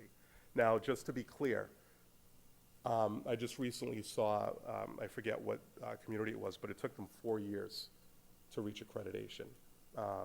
So I think the name of the agency escapes me, but it is a very, very tedious, long, detail-driven process, all of which are things that are in my wheelhouse. So, so if you look at that map, I'll probably end up sending this PowerPoint to you all so you can see. But if you look at that map, it's impact participating agencies. You'll see Westborough's listed. I know it's pretty, the resolution's bad, but Westborough is marked as being in self-assessment. So we're actually at least beginning the process. Some of the agencies marked in blue, I believe, are fully accredited or certified, but we're aiming for our certification for fall 2022. So, update on body cams. So this was, yes, sir. Can I just ask you a Sure. question? Just, so certified this fall, and then you just said some can take 4 years. Yes. You think? So we've actually been working on this process for quite a while, since just after the chief was hired.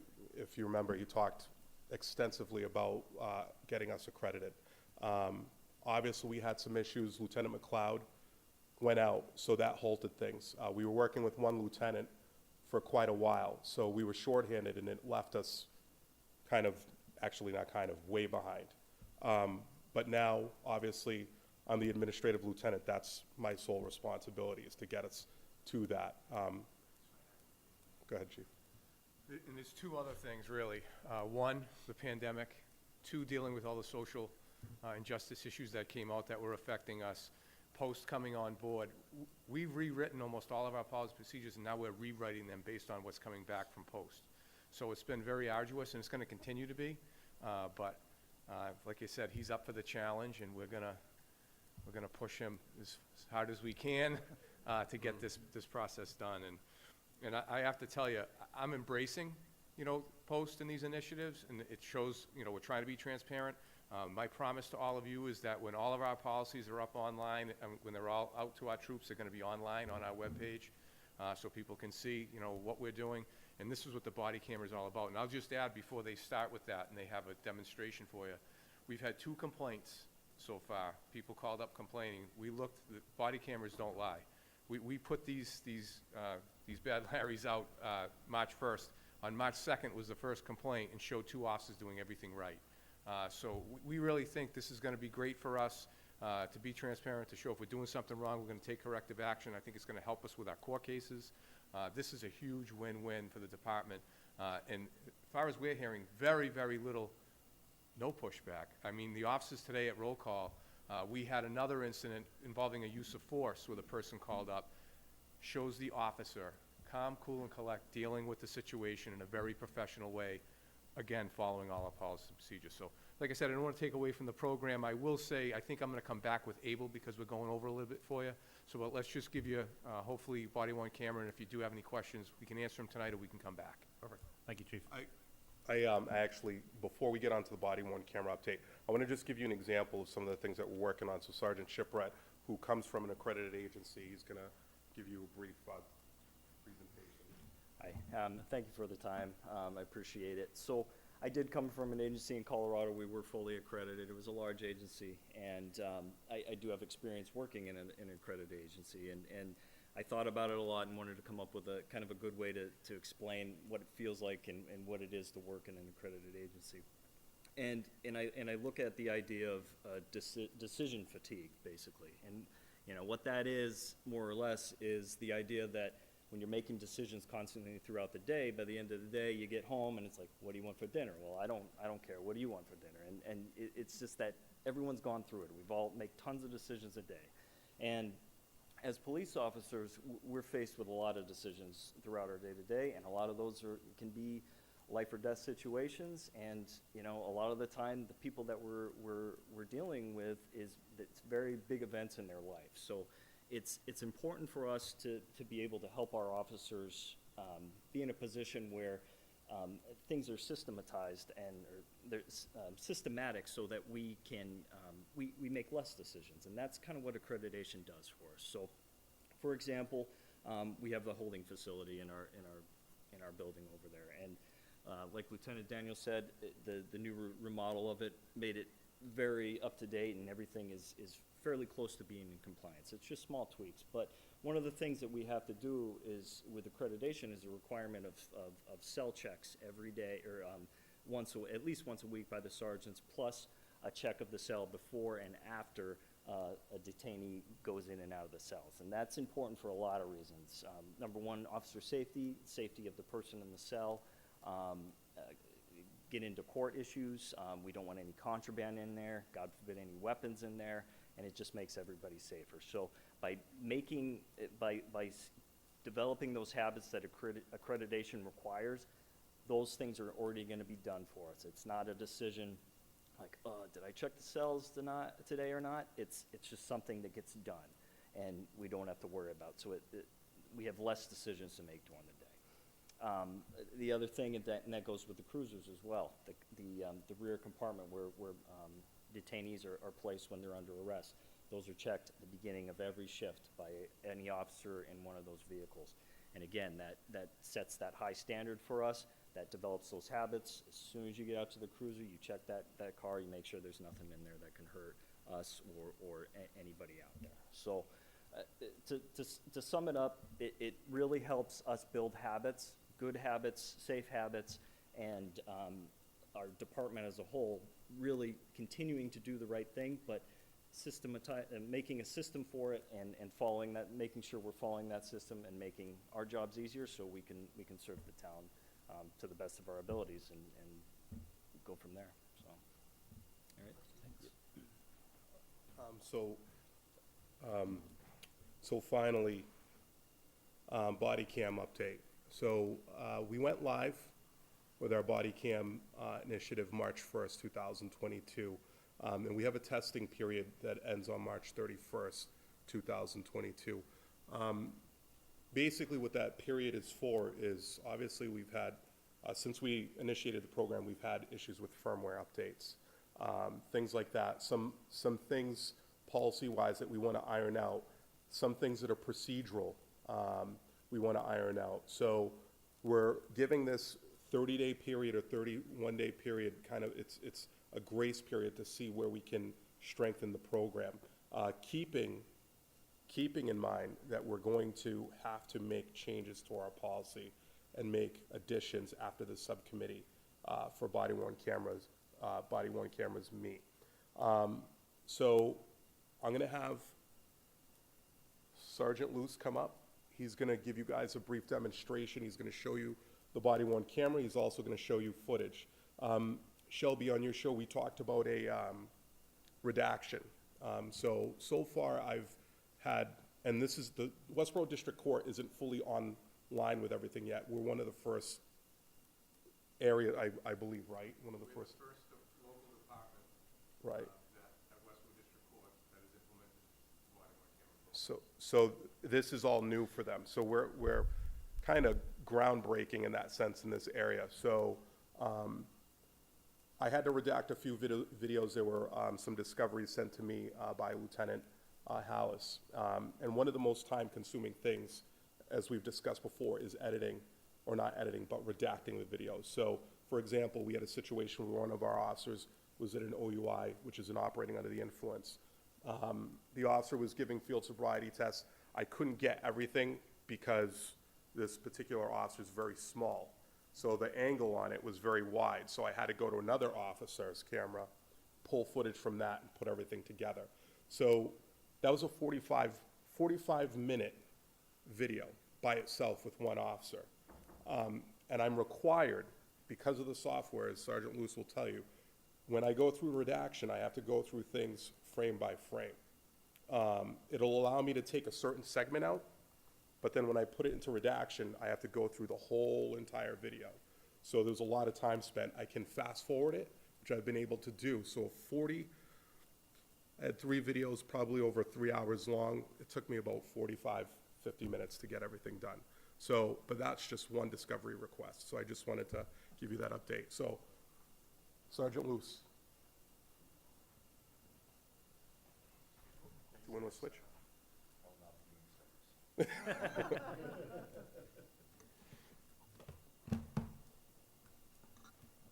So while he's setting up, and that's what we thought. That's why we came to you, and thank you so much for your support and for the town meeting support, not only for the body-worn camera, financial support, but also the lieutenant's position. When I talk about my talented staff, I'm proud to say Detective Sergeant Luce, that was promotion under my watch. Hiring and promoting Sergeant Shiffert was under my watch. Promoting Sergeant Daniels now to Lieutenant Daniels, I'm really proud of that, and we're getting some really amazing things done, and it's because of these folks right here. So, Thank you, Chief. Good evening, everyone. I have 7 slides. I'm going to go nice and quick. So again, this is our body-worn camera. It's an Axon Body 3. I will pass this around. Actually, I'll do this now. You will see all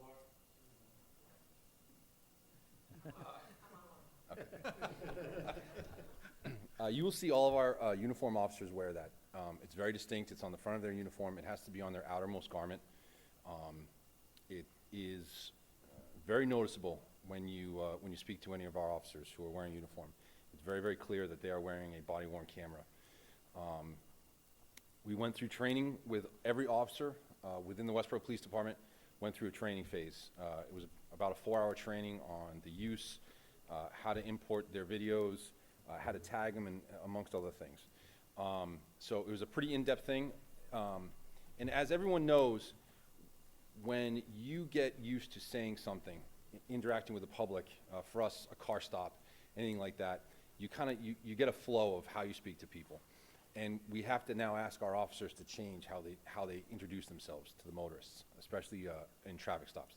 They have to advise them that they are being recorded, which is a change. Everyone has, a way of speaking with people, and now they have to add that in. So it's a learning curve for us, but the members of the police department are doing an unbelievable job in that.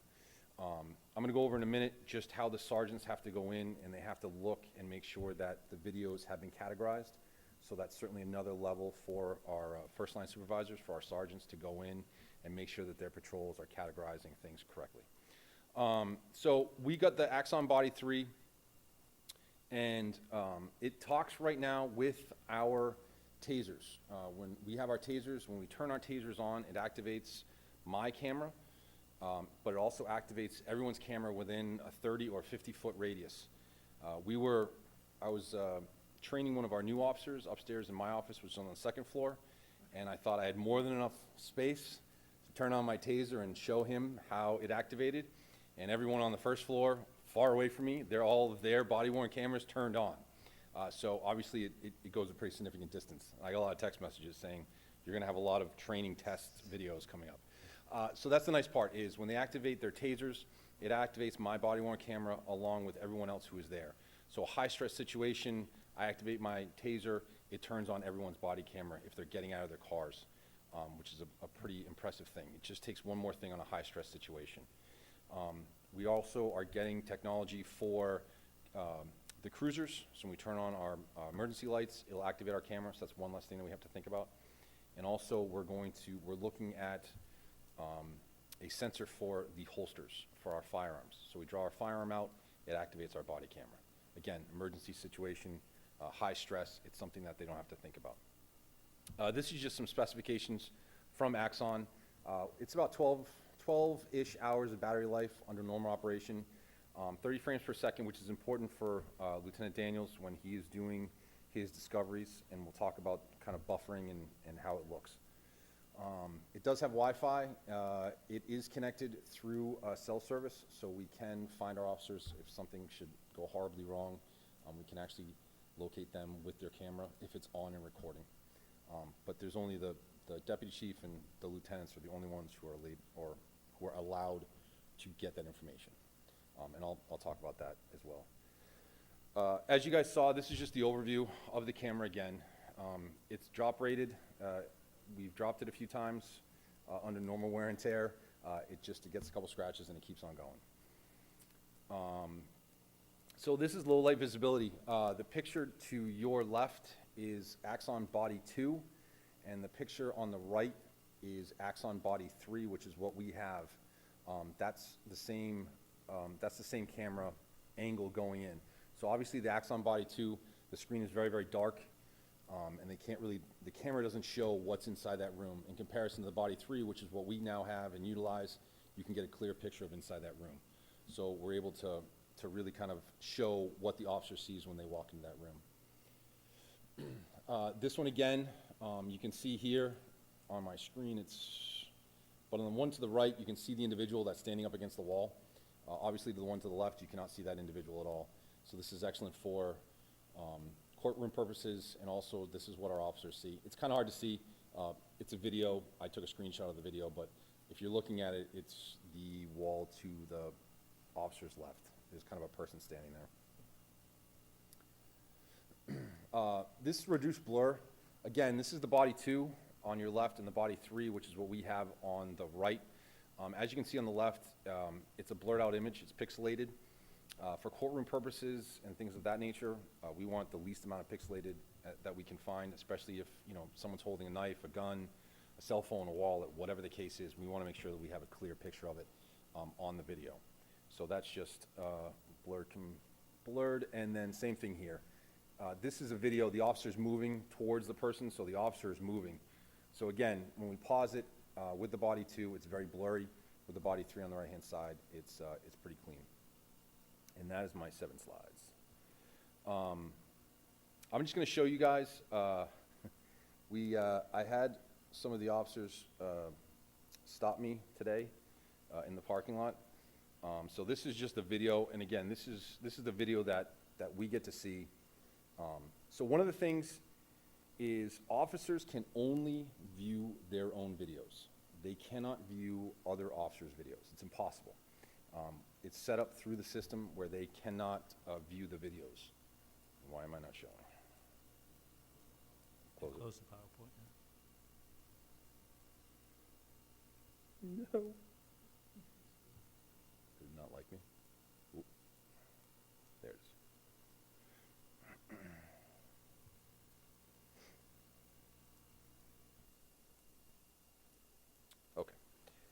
So when officers come in from the station, they dock their body-worn camera into a series of docks that we have at the station.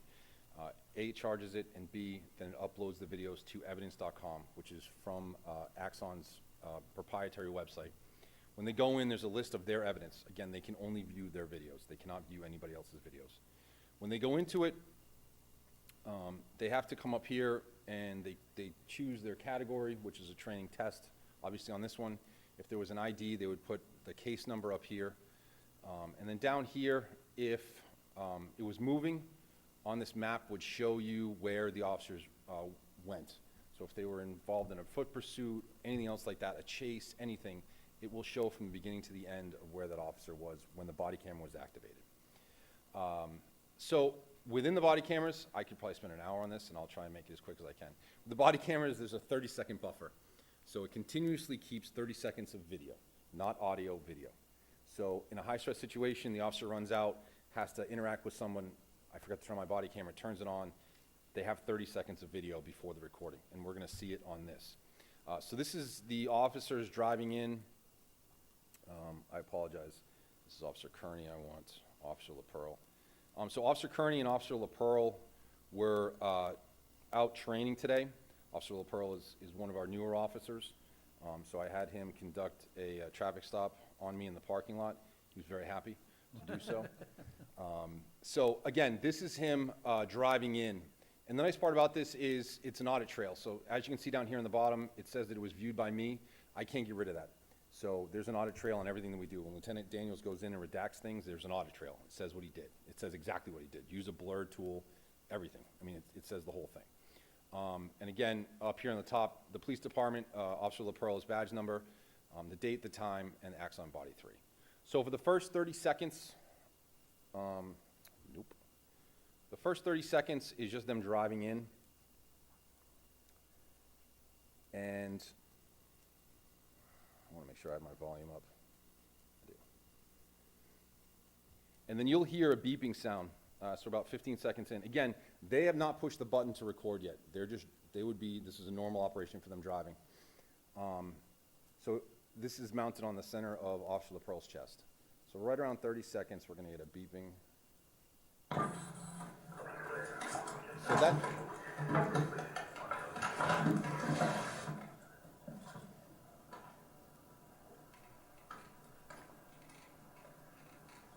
I'm probably the happiest person to get pulled over. Good afternoon, sir. Hi, officer. What can I do for you? Also from Westbrook Police Fire, you know you've been recorded. Did you check your license registration on you? Sure. The reason I stopped you, sir, is you're using your cell phone going down Route 9. Copy. I'm sorry. Thank you. I apologize. And then should Registry? Thank you, sir. I'll be back for that. Okay, thank you.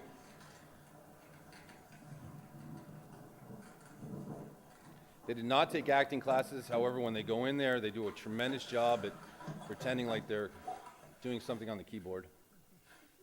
Let's see. Yep, there it is. Yeah. It's a great job. They follow directions very, very well. Hopefully they didn't find any. They didn't, yeah, yes, yeah, fingers crossed, yeah. So again, they get back out, they come back up, and one of the other officers that stopped right there didn't know that we were recording. Sir, here's your license registration back for a wall and drive safely. Thank you very much, officer. Have a good day. So this is an interaction that was captured on our camera. We have a second officer, Officer Kearney, that was out there. When Lieutenant Daniels can bring him in, he can actually timestamp them both together, so it's exactly what the other officer sees. So we had two officers out there, two videos. But the nice part is that the other officer is from the other side, so if there's anything that comes of that, then obviously that would be shown. I blew through this very, very quickly. I apologize, but is there any questions about this? Patrick, you had a question, I think. Yeah, I guess. Thank you very much for doing that. Great job by the whole department putting together the demonstration there and whatnot. I guess a couple of questions for you. In that demonstration, as he was pulling into the parking lot, the camera was already on, but normally during the day, their camera's not on all the time. It's only when it's activated. Is that correct? So, no. So when they start their shift, they turn it on. It's on standby mode, Okay. which is buffering. So it just takes in 30 seconds of video. So when the day starts, it starts with 30 seconds, and on the 31st second, the oldest first second drops out. Okay. So it stays on.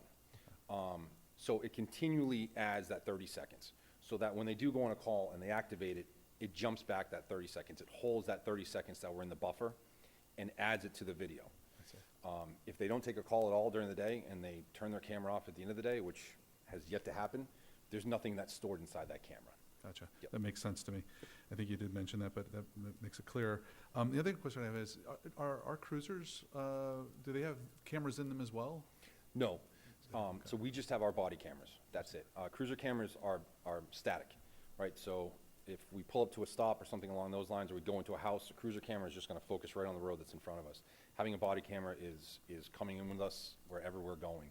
So it's definitely added that availability of going in and seeing what the officers see. Just to add another layer to what he's saying, so the technology that Sergeant Luce was talking about, it's called Axon Signal. So what we're trying to do is we're trying to get additional components to put into the cruisers. So when they flip the switch, if they have to stop a car, they're not trying to do this, right? They stop a car, the camera turns on their body, and that's essentially where we want it. Sergeant Luce says, having cameras in a car, they're static and it doesn't get everything.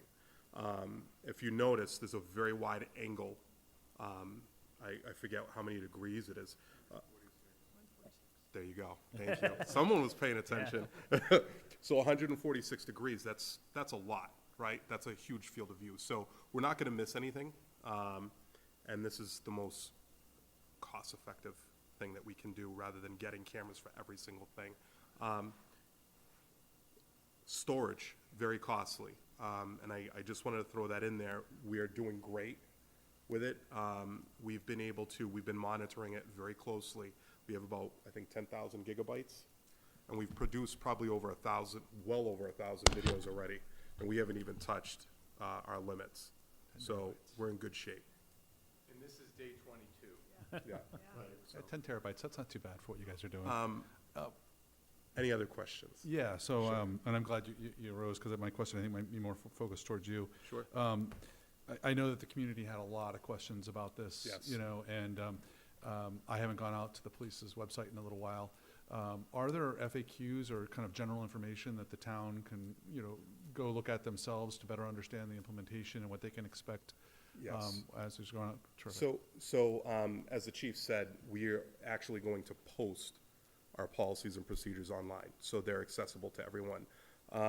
I just met with Lieutenant from Southborough, who their agency's accredited, and that's one of the things that they're doing as part of the accreditation, is having their policies and procedures accessible to the people in the community. So that if there is a question, it's better than a FAQ, right? It's better than an FAQ, because you can actually see what the officers are supposed to be doing and what they're not supposed to be doing. So it's more detailed, I would. And the other thing, Patrick, I think is really important is this. This is why I wanted to come here tonight with the team. It's breakfast with the chief, explaining it to our seniors. It's going on your show. It's just really taking the show on the road, going to community groups and different things to explain. This is here to make us better. It's to be transparent, and we take it very seriously. And we're going to make sure people know in public places where we have the ability to record that they're aware that they're being recorded. I had a question. I think it was answered, but what you said. But my concern is as brought before, is a stressful situation. Something happens, and the officer forgets to hit. But it sounded like you said there's things now, like with the taser. We're trying to get something for the firearm. Yeah. We're also getting one for, like, if you turn the siren on for a chase, it would, Yes. blue lights, it would automatically. So one of the reasons we went with this particular company is because it has kind of its own ecosystem to mitigate any human error, because that's one of the things that we found in kind of really looking at vendors. They don't have the same ecosystem. So what we looked at was, okay, what's going to happen if an officer has to use a taser, right? We don't want them to think about turning the camera on while they need to be at their taser or their firearm if they need it. So the technology we're going after is proprietary, and it's going to allow the officer to just do their job. And when they need to do something, whether there's a use of force that's needed when they have to go to their taser or their firearm, it happens automatically, and they don't have to take that extra step and think about it. Does that I wish answer? I could say there's never going to be human error, or in one Right. case, Officer O'Brien, if the taser malfunctioned, it wouldn't turn off, it wouldn't turn on, and we had to give her another taser to finish out her shift. So there's that too. Sometimes technology, as we all know, fails. So this is a work in progress for us, and we're going to continue to make sure that it's a very effective program here for the long haul. I think Patrick has another question. He just Yeah, you mentioned pass it the data storage that you're dealing with now, and certainly that's going to continue to grow. I don't want to get too much into the security details, but I just want to maybe understand some just basics. Is this a cloud-based system, Axio? It's up on their cloud? And there's something else I want to mention after your. Yeah. So the system is cloud-based and it's military grade. I heard somewhere, someone had asked us to use Google Drive or Dropbox to store videos. But no, so we're confident in the cloud storage that they offer. It's secure. We haven't heard any issues with anybody breaching security, so it's military grade. Well, I guess kind of tying it back to your first presentation around our accreditation, is there any connection between the accreditation and the security requirements of this? So you see what I'm saying? Like Yes. Okay. So we don't know that yet, because there is a portion, and Sergeant Shipwright and I were just looking at some of the things that are coming up specific to body-worn cameras with accreditation. So there really isn't anything out there yet. We're waiting for that subcommittee to form to really tell us, okay, this is what you need to have. These are the regulations we're going to put forward in all of your policies. So it's not just Westborough that's going to change. It's anyone who's accredited across the board Terrific. will And then have to make the changes. I guess one just final question. You mentioned subcommittee a couple times. Is that a subcommittee inside the police department, or is that a community That's what I subcommittee? wanted to hit on. So basically, Post is going to have a committee, a body-worn camera committee, and they're going to be coming out this summer with all these different issues that we're going to have to make changes for. What Central Mass Chiefs, what we discussed at our last meeting was, our hope is to talk to our legislators, to talk to the commission. Chief Wynn from Pittsfield is a voting member on that commission, is to say, hey, if we're going to mandate these things, how about we send all this to the state, and then they manage all this storage and everything else? Because if Post wants to take a look at these videos, here you go. They're all yours. And we're hoping then our costs will come down. But right now, it's our responsibility to do it, and it's very expensive. So that's what I say. There may be some very positive things that come out of the Post, commission, but we just don't know. They don't even have all their oars in the water yet. It's a lot of work ahead of us. This is going to take a long time, and a lot of people need to be educated on both sides, of the aisle with this. So I'm hoping I have some good news for you next summer, but right now it's all us, and it is a lot of work. And like I said, the 3 lieutenants, they have access to those videos, and we're going to make sure that this program is successful. Great. And we're crawling right now. pass it down. Questions? Yeah, just, one quick question related to redaction, and I know it's been addressed in prior presentations, but I think it's important for people to hear that part of the redaction is removing information from the videos for people who might not be involved That is in correct. the incident. So if something happens on the street, Mhm. you're redacting license plates of cars that aren't involved, or minors that might be present and not involved. Yeah, I'll give you an example. We just had a situation at one of our hotels. Obviously, people are coming in there for vacation or they're doing things, and we had an incident, so I have to go through those and make sure that the people that are not involved with the incident, as you said, they can't be identified, just the people that are involved. Any identifiable information, license plates, things said over the radio between officers as far as identifying information. We had an officer in one of the videos that witness came up and said, hey, I saw this, this, and this. My name is this, this, and this, and I live here. That all has to be redacted, and the discovery process has to take place at the court level to bring that information forward. Thank you. Shelby? So no questions. I just want to commend you, Chief, and the entire team, department, for work on both the accreditation certification process and body-worn cameras. This is really revolutionary for Westborough, and it speaks to the quality of the staff and it's responsive to what the community wants. And I'm so proud that we've decided to invest in this and that you guys are handling this so professionally. And thank you to all the officers for, accepting it, because it's, I was talking with, oh my gosh, Sergeant Hallis, right? Did I get the right- Lieutenant, I'm sorry. I'm sorry. Anyway, at town meeting, although I was laughing when you said it was 12 hours, I guess his camera We got that must on tape right now, so I on camera. know, sorry, Hit it. sorry. I think it was more like 14.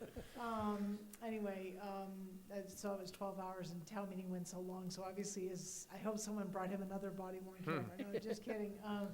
But we had a really good conversation about it and his comfort level wearing it and how helpful it is, kind of what he sees as a lieutenant and very seasoned in the department. So thank you very much. Well, thank you for having us. We'll come back. Sean, I have a question. Oh, I'm sorry. Sorry. I'm sorry about No, that. more of just a comment. Thank you again. I sort of reiterate what Shelby said. This was very impressive from everybody involved.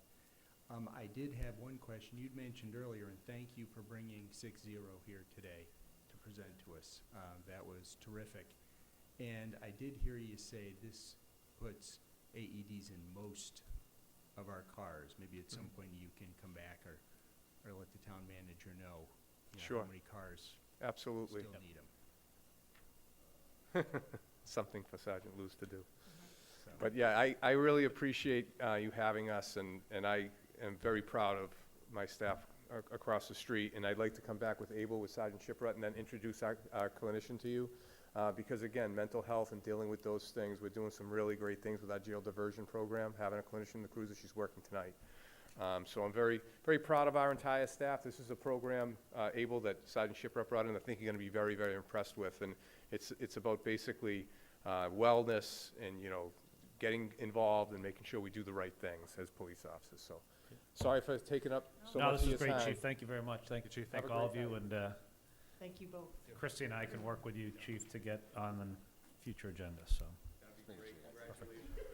I don't know if it's congratulations or sympathy, one of the two. Great, thank you for that. Thank you for your questions, folks. Next on the agenda is to vote to approve and execute bond anticipation notes, and thank you for our staff for waiting so patiently. They're used to it.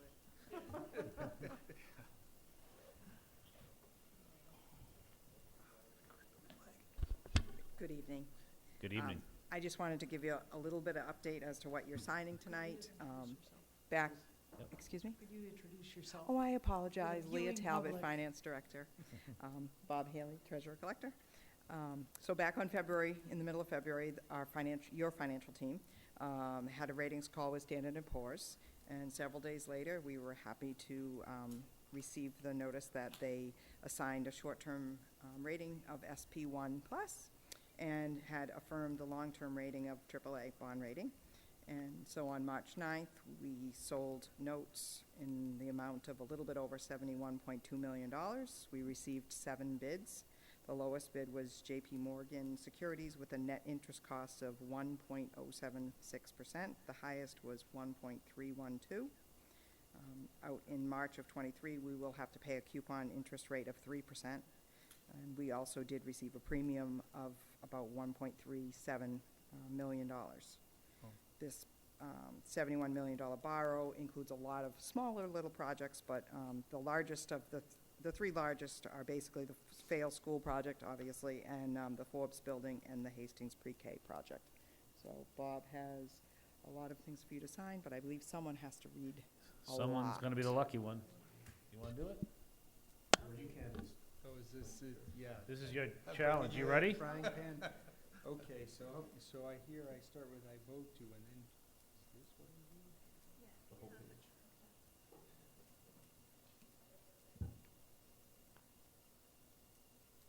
Okay. I move to. I move to approve and voted to approve the sale of $71,282,719, 3% general obligation bond anticipation notes. The notes of the town dated March 29th, 2022, and payable March 29th, 2023 to J.P. Morgan Securities, LLC, at par and accrued interest, if any, plus a premium of $1,371,479.52. Further voted that in connection with the marketing and sale of the notes, the preparation and distribution of a notice of sale and preliminary official statement dated March 2nd, 2022, and a final official statement dated March 9th, 2022, each in such form as may be approved by the town treasurer, be and hereby are ratified, confirmed, approved, and adopted. And Sean, just instead of voted, say moved, Moved? because then we'll vote it, but. Further moved, that the town treasurer and the Board of Selectmen be and hereby are authorized to execute and deliver a significant events disclosure undertaking in compliance with SEC Rule 15C2-12 in such forms as may be approved by bond counsel to the town, which undertaking shall be incorporated by reference in the notes for the benefit of the holders of the notes from time to time. Further moved that we authorize and direct the town treasurer to establish post-issuance federal tax compliance procedures and continuing disclosure procedures in such forms as the town treasurer and bond counsel deem sufficient, or if such procedures are currently in place, to review and update said procedures in order to monitor and maintain the tax-exempt status of the notes and to comply with relevant securities laws. Further moved that any certificates or documents relating to the notes, collectively the documents, may be executed in several counterparts, each of which shall be regarded as an original and all of which shall constitute one and the same document. Delivery of an executed counterpart of a signature page to a document by electronic mail in a PDF file or by other electronic transmission shall be as effective as delivery of a manually executed counterpart signature page to such document. And electronic signatures on any of the documents shall be deemed original signatures for the purposes of the documents and all matters relating thereto having been the same legal effect as original signatures. Further moved that each member of the Select Board, the town clerk, and the town treasurer be and hereby are authorized to take any and all such actions and execute and deliver such certificates, receipts, or other documents as may be determined by them or any of them to be necessary or convenient to carry into effect the provisions of the foregoing votes. I think that's all we, I don't do the last paragraph? nope, that's just a certification of the clerk, I believe. Okay. I second the motion. Okay, moving second. Any questions? Good job. One just for clarification for the public. When you say there's a premium, my understanding is that after this is all settled, the premium is actually cash that gets paid back to the town. So, not Or- anymore. Not anymore. That changed in December of, can't hear me? Sorry. That changed in December. The legislature changed the law. I think it was partially because although we liked the way it worked, a lot of communities didn't, because basically they have to come up with the funds to cover the interest costs, and they don't want the premium. So a lot of folks were getting kind of stuck with the premiums and then having to come up with the interest. So they actually changed the law that governs how we treat the premium, and now we have to hold the premium aside and pay the interest costs. So what we were doing, where we were taking the premium and putting it towards the project so that we wouldn't have to borrow again for the project, we can no longer do. So, I mean, we're still working the debt strategy as far as we'll take those funds, the premium, and we'll put that towards the interest, and the money that we raised will go towards paying down the loan. So it sort of does the same thing, except that we can't use the funds to pay, to use towards the project and not have to borrow it. Yeah. But at this point in time, we're at the point where after this borrow, there is not much left on the failed school, probably about maybe $2 million to borrow. And then we would be in the same situation that other communities find themselves in, where we would be getting that premium, but having nothing, no project to put it towards, and therefore we would be paying the 3% and not having a project to put it towards. And that's what I think a lot of communities were experiencing, so they were asking the legislature to change this. But it still has an impact on total cost of the project because we are using it to pay the interest in the debt Yes, in time. yes, Okay. yes. Yeah, it's still Still obvious, premiums, yeah. it's still yeah. money coming to The us. money comes to us. Right, but then we have to give it back to JP Morgan. Right. We don't get to keep it. Whereas originally, how we've been doing it the last several years, that 1.3, we would then just put it into the project, and we wouldn't have to ever borrow that money again. But now we can't do that anymore. We have to hold it aside, I have to reserve that 1.3 and use it towards the interest costs. But you're paying interest costs that if we didn't have that premium, we would have to pay ourselves. Right. Does this lengthen the time period that it's going to take us to pay down the project then, if we're not able to use that money for the project? I can't answer that. I mean, I don't know what we're gonna get for premiums Right. moving forward.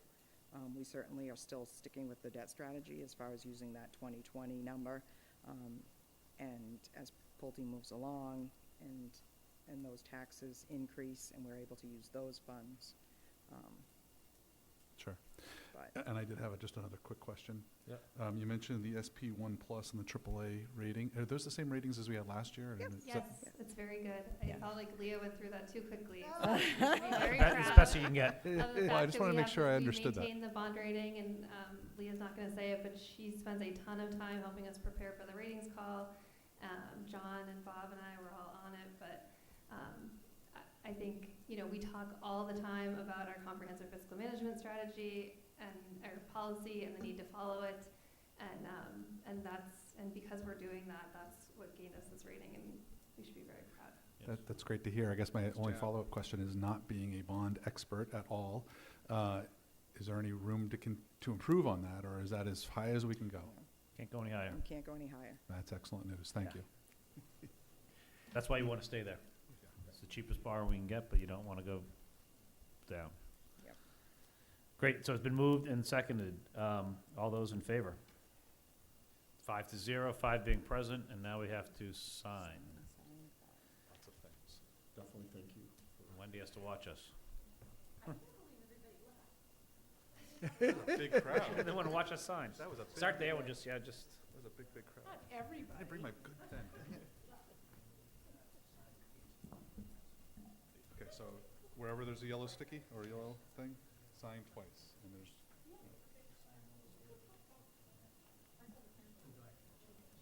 Okay. Yeah, but just where the yellow tabs are.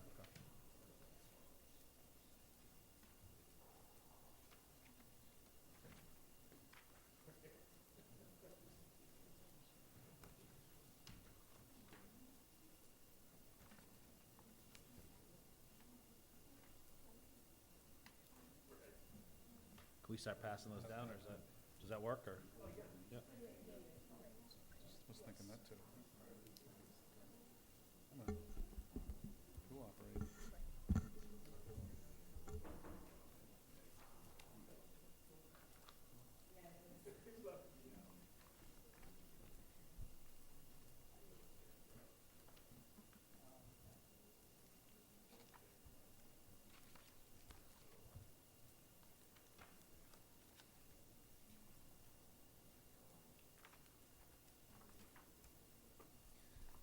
Thank you.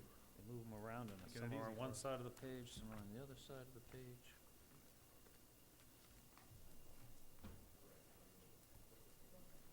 Sorry, I took your spot for a on top of payday the break. page.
Drive in the back parking lot, I'll never want to come to the building.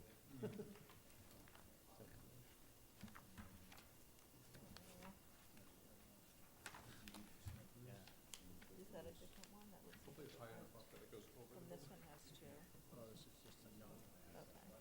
Yep, and that one's okay.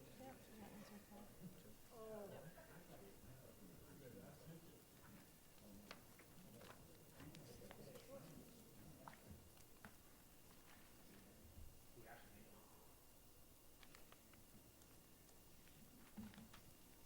I'm glad we got an answer, because I was like, ooh, that would be really weird.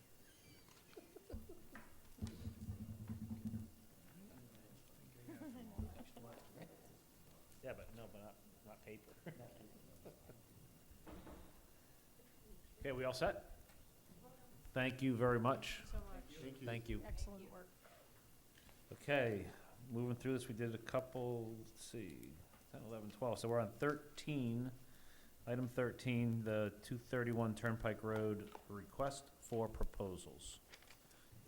Christie. So I put in your packet a slightly updated RFP version from the last one that you saw, but it did not include, as I mentioned, the comments that the board had made with the focus on town meeting for myself and town council. We just hadn't updated it. So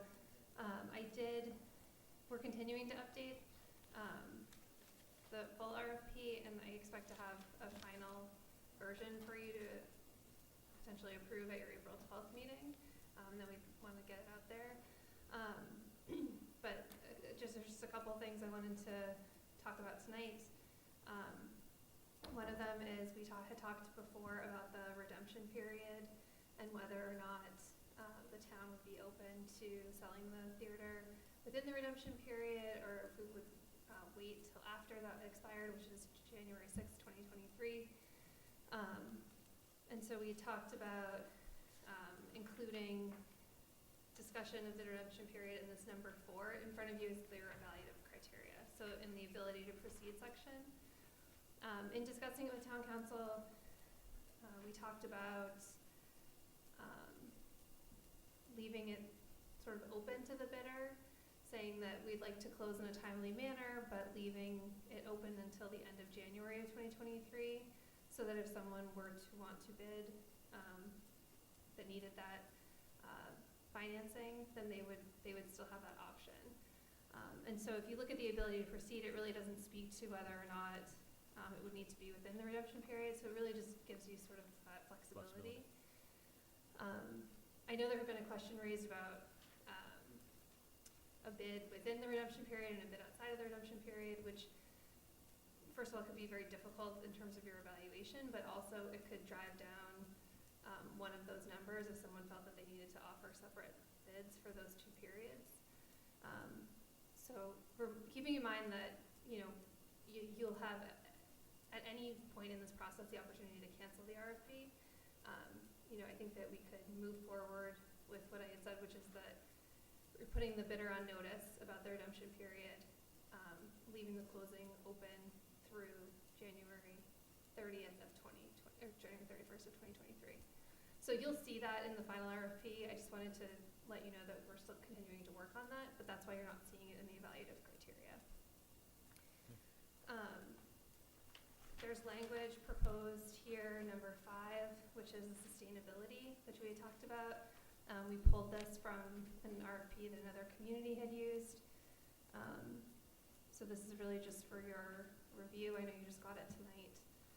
And as we talked about, it's advantageous and least advantageous. There's no highly advantageous to not give more weight. That's something that we could do if you wanted to, but that's how we ended that discussion last time. And then number 6 is public benefit. It's very broad, and it's actually too broad because a bidder wouldn't know what you're using as criteria for judging public benefit.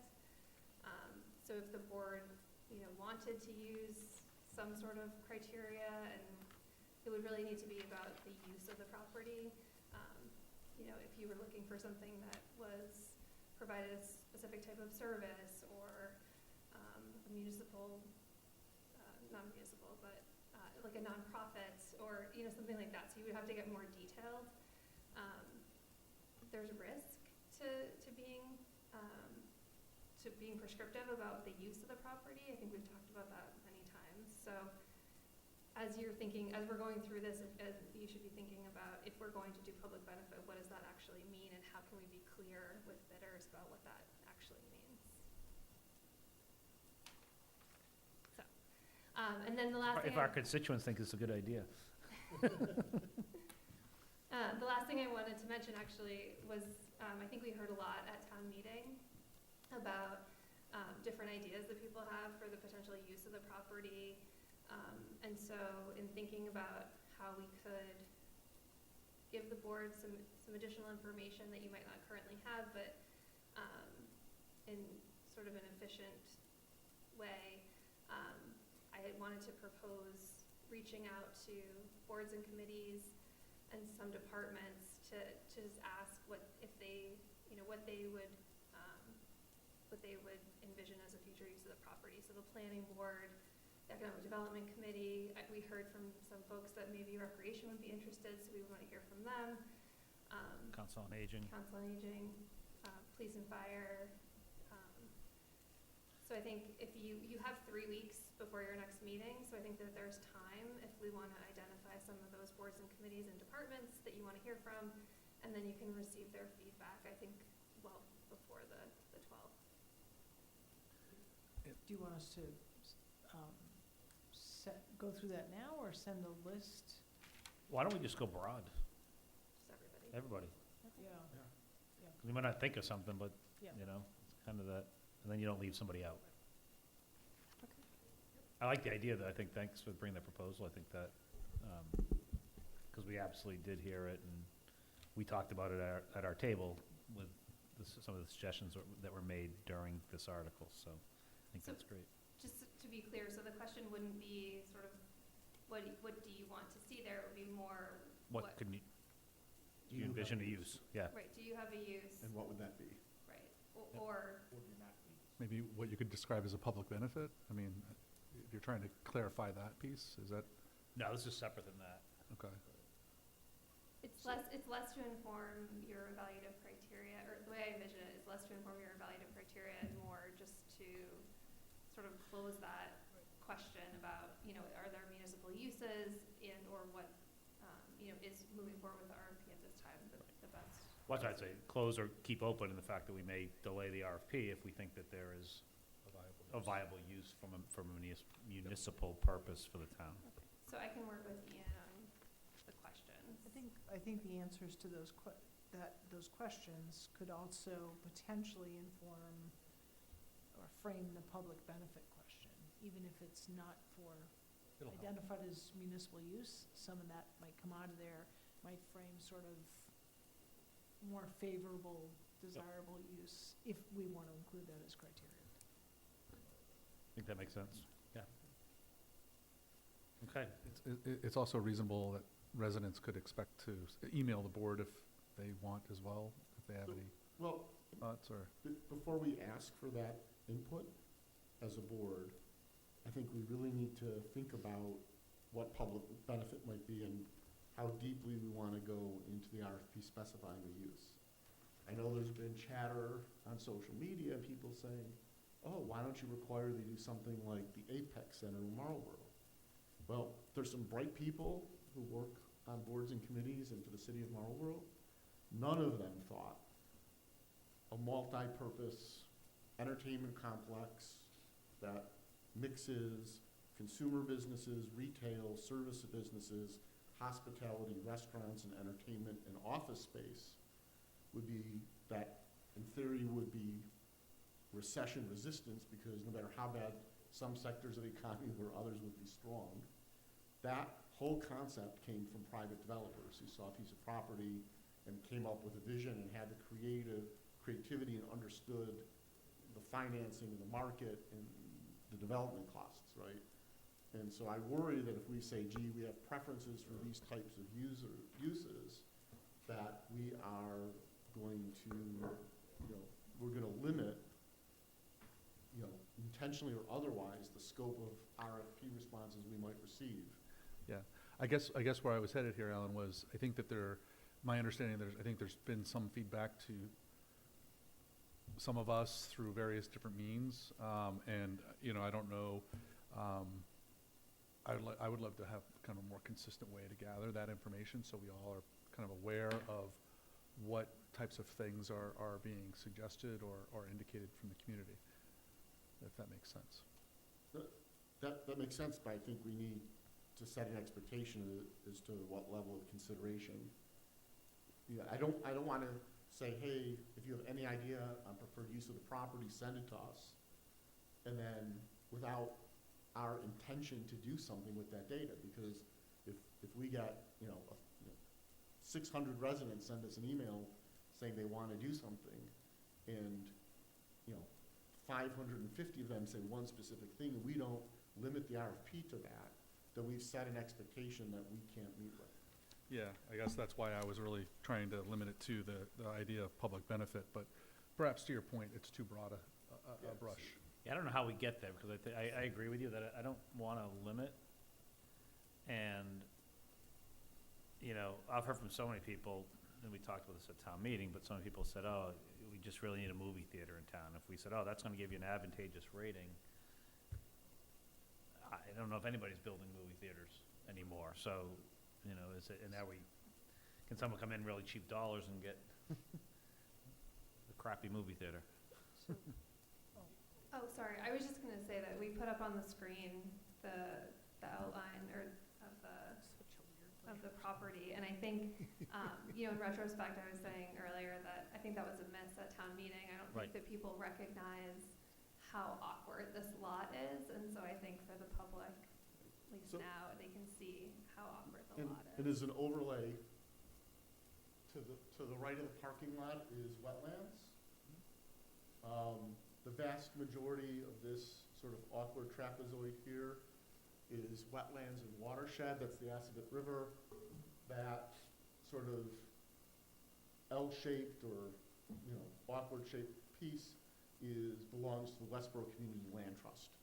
And that's therefore permanent open space around it. And so I did receive a request from someone I haven't had a chance to determine, but evidently in the Westborough Community Land Trust space and in some of this property there are paths. I don't know if they're actually trails or just worn paths because people walk there, whatever. But between now and our next meeting, I would like to determine if the Community Land Trust ever had any agreement for paths, or if there are paths or pieces of our trail system that are there that we would give an advantageous rating to maintaining those or continuing to provide public access to them if they exist in some format. If they exist legally. Yeah, if they exist legally, or if they have in the past. So I'm willing to help do the research and reach out to folks on that, or just whatever. But Yeah, I don't know how you want to kind of, How do you want to do it? well, while we're talking about this public benefit piece, the thought that I had as I went through this, and it came up in like section 8F, F as in Frank, was something about kind of that we would potentially consider an advantageous rating for a proposal that would sort of provide, enhanced quality of life experience for Westborough residents and beyond, or, that could possibly include, again, keeping it broad, social, entertainment, recreation, retail. Plainly put, if we put a car dealership here, people are gonna be like, are you kidding me? Right, like, that's a form of retail, I guess, in some ways, but some folks are gonna go, really? Like, that's the best we could do, Westborough? So I think there's a way to frame it that kind of gives some, and we're asking them to provide a plan, like a, proposed plan, so I think we would see that, but I certainly don't wanna box ourselves into a theater or, it has to be recreation or whatever. And- Yeah, and I still honest- struggle with, like, to Alan's point, though, is as much as we think we're probably not as creative as developers, and similar to, like you said, Apex, and we could say, oh, we're gonna give it to Apex, and someone comes in with something that blows our mind, but we can't give it a rating because it wasn't something we thought of, or we couldn't give it an advantageous, I guess, how do you, I think what we're trying to get, it was kind of a catch-all of something that really, we think would be really beneficial, but how do you define that without just, Well, you have other criteria that defines benefit as tax revenue. Right. So, I know that's not what you're going for, but the challenge is that whatever you put as your criteria is what you have to follow. So if you create this criteria and someone comes in and offers you $20 million to put an office building there, you have to weigh that, and now you have criteria that says that's less advantageous. You have the balancing criteria of the price point, but But if someone put an office building using that and retail on the first floor, then that would, using this hypothetical, that could give it a more positive rating. I think it's important for us to express what we have heard in the community that is wanted. And I'm all for letting the free market kind of play itself out, but I think we have to, be clear with, like, what we don't want. I think it's. I'd rather sit on this than have it be something that is just like, wow, we've got tax revenue, though. That's not a benefit to, that's not a benefit to the town other than the tax revenue. Right, but you wouldn't, That's my you don't personal have to, but you don't have to award. So you can go through the RFP process, and if all you get is 10 car dealerships, because you don't want them, as an example, you don't have to award. So, Yes. I also think that you have to be really careful about assuming that you know what everyone wants, because you only hear from who you hear from, so. Well, and I think, so one of them is financial benefit, and it says in the judgment of the evaluators, right? So let's say somebody comes in, and we think whatever this business is, they're gonna pull 300 people into town daily to visit their business, and those people are then going to, we think a quarter of them are gonna hit the local restaurants or something. We could measure financial benefit like Yep. that, right? We could sort of, I don't know exactly how we would determine that or whatever, but I guess we could make some assumptions Using the related to that, office building example, right? Yeah. That's what, yep. so. Right, I think especially since in the end, we don't actually have to come to a choice at the end of this we can if we don't get anything we like, we can restart the whole process. I think that that's might allow excellent to us know. Yeah. Refine criteria if we don't find something of things we don't want, So I guess the question is, do we leave public benefit in, or do we just remove it as a criteria? So you can't leave it in the way it is, because you can't really Right, make. that's what I'm saying, do we want to discuss and try to figure something out, or do we just remove it? Can we work through the rest of the proposal? We're not gonna do that tonight, though. Oh, we're not? No, because we don't have the final proposal, it's still being worked on. Okay, so if we have comments, or should we just send them to you, Christie? Yes, so send to then Christie, they can yep. say- Okay, sorry, my misunderstanding. No, so, we're still, I could've saved myself a lot of still time. working with council, so it's not, what we have in our packet is not a. That's what I put in there. So if, But I think what we want to get is that question on public benefit. I guess the question is, do we want to move forward with removing that at this point? And if someone comes up with a good idea that they think of, but I think for now, to try to get to a final thing, I'm leaning towards personally removing it, because it can't stay in there as is. And we don't have an alternative to make it right now, at least. I would just offer that the rest of the RFP is pretty boilerplate. There's not really a lot for the board to, certainly I'll take your comments, but this is really where you'll figure out who's going to purchase the property. So if you just want to take some time with this, and we could bring it back up. Yeah, I guess if I may, Shelby, if you have a suggestion I don't want to rule it out, so I'd love to see what you have as far as if you can think if there's a public benefit, the way you could state it. I think it's going to be fairly a broad brush, but, you know, and if it's too broad, or maybe, maybe it's, to your point, it's not something we keep, so.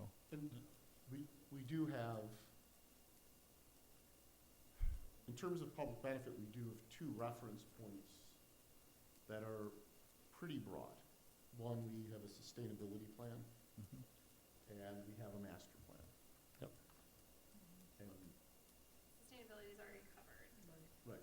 right, as you say, sustainability is covered. You have the strategic plan. We have the strategic plan. Maybe there's language from that we can pull into it. Or Or the master plan. the master plan, right. that, you know, obviously, the better it aligns with those documents, you know, the higher the rating. I'm not sure how you word it, but that might be a way to reflect the strategic priorities of the town and the long-term planning of the town in a way that doesn't, you know, it doesn't limit, right? So if you look at, you know, between the sustainability portion of our master plan, a coal-fired electric plant won't go, right? You know, that would be a least favorable rating for public benefit. And so, you know, there might be some wording in reference to those you know, the strategic plan and the master plan that give us a way to signal intent without overly narrowing the focus, so. Right, so I had mentioned that at the last meeting, that you could do it for public benefit, you could do something consistent with the master plan, just understanding that there are many initiatives of the master plan, so potentially you could have many proposals that are. Would you want to say consistent with the strategic plan and master plan, or do you either just one, master plan? Or both, I mean, you can do both, it's just, there's a lot there. Well, I guess that's I why, think it's good. Yeah, I guess what I was suggesting is, don't just reference the whole master plan.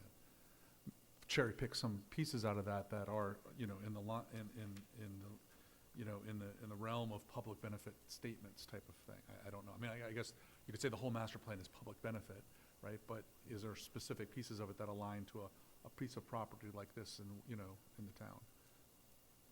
That would be, Yeah, otherwise, if not, I'm leaning towards removing it.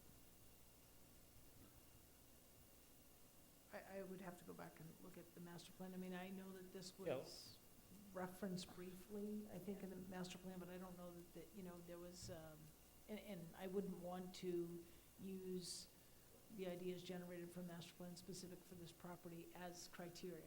I Right. wouldn't, you know, but to me, actually, it is the framework of both the strategic plan and the master plan. I think it's a great idea, Alan, Christie's idea, whoever's idea, collective thinking here, that, you know, would guide that, so. So I guess what I'm hearing is let's take it away. Any comments on the more boilerplate stuff, send that to Christie. Think about criteria, and really, if anybody has any other, if you're lying in bed or in the shower and you come up with something that says that would be a really good criteria. Well, that's exactly where I did all my work today, so, Yeah. But That's- lying in bed or in? Lying in In the shower, but I can't give it to you because Shower with my electronic it's all waterlogged now. I don't know what I wrote. No, No, so, I mean, think of that, send it along, and we can evaluate. I think we want to move forward, but, I mean, quite honestly, this is important oh, yeah. to us, and we'll try to be ready for the 12th, but if it has to slip, or we have to call another meeting, I'll just blame it on Alan. So, well, you can blame it on me because you know how much I love these documents. So I do have some comments about the boilerplate, and I just want to understand, will we have a chance as a board to review those, or should we take a few minutes now so that we can say, that's great, or that's crazy? How do you want to handle that? if you have If you have comments, comments I guess now- I would wanna hear them now. Yeah, why don't you go now? Okay, all right, then I appreciate the time. So, my first question was, that and I'm just, so I'm in section 1 here, last paragraph, to me, a deposit of 7% seems extremely low on a commercial property. I would think it would be, based on kind of the private sector, you're talking about more than, you know, like 10% plus. If we want people that are serious about this, I would think so that's a question, 7% seemed low. I'm not sure where that number came up with, where we came up with that.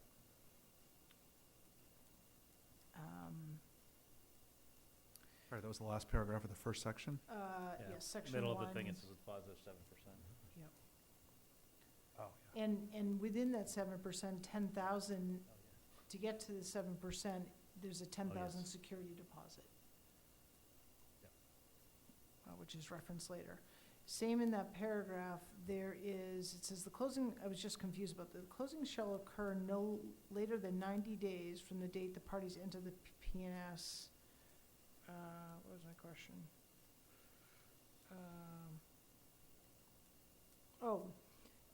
The last sentence that was added, the conveyance of the premises subject to town meeting, is that the conveyance we just did, or? Yeah, so it's updated. Okay, sorry, I was confused, I didn't know if we had to have another special town meeting, so that answers that question, thank you.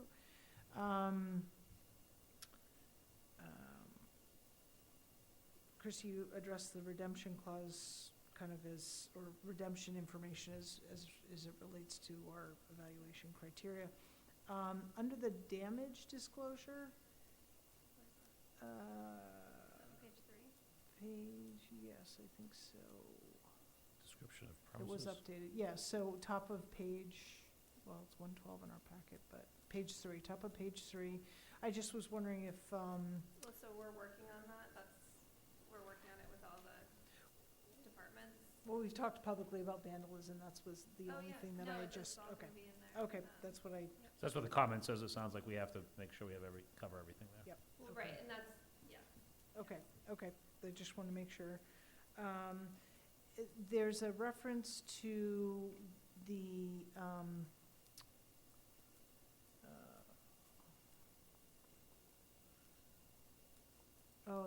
that we encourage, this is kind of the process under number 6, that, we encourage proposers to reach out to the other party, the other entities that are party to the Yep. property agreement. I'm wondering if we are planning to provide contact information, or we expect people just to find them? I don't mean necessarily I don't know if it can be in an attachment, but I just would think Right. we would want to facilitate that. I mean, I think it's in everyone's best interest that Yeah. they have those conversations. I wouldn't, maybe not put it in here, It's not but, gonna go in there. no, they can ask them to reach out to the town manager's office. Well, that's fine, just Yep. contact information is available through, it doesn't say that, so I don't know, I guess. And then the timeline in general, I thought that, I thought it was pretty tight, where if we issue the RFP, site visit on 4/4, if this is the timeline, questions due on 4/19, and then a week later, the proposal is due. That doesn't give our team a lot of time to respond to answers and then have a proposal out. So and I was wondering, if potential proposers might be interested in the One-Stop Wednesday, is that what, or is it Tuesday? Wednesday. If they might want to access that, building in some, a week or two of that. So I guess I would just ask us to think about the time, the timeline of maybe being, The dates were just put in, so they're not, because we didn't know when we were gonna Okay, put it out. So okay. they'll all have to be updated. Okay, so I was suggesting, we give answers on 4/25, and the proposal, proposals are due 5/10. Maybe that's too far out, but that was just what I had scoped out. And then my other comments are really around evaluation criteria. Oh, no, wait, there's one more, I'm sorry. There was some reference to fair market value. Hold on. That's in our criteria, Isn't- under purchase price, B1. Okay, hold on. No, there was Purchase price, something. highly advantageous rating will be given to a proposal that offers a price above the fair market value of the premises. But there was a dollar amount or something in here. I didn't write down the section. Hold on. Thank you.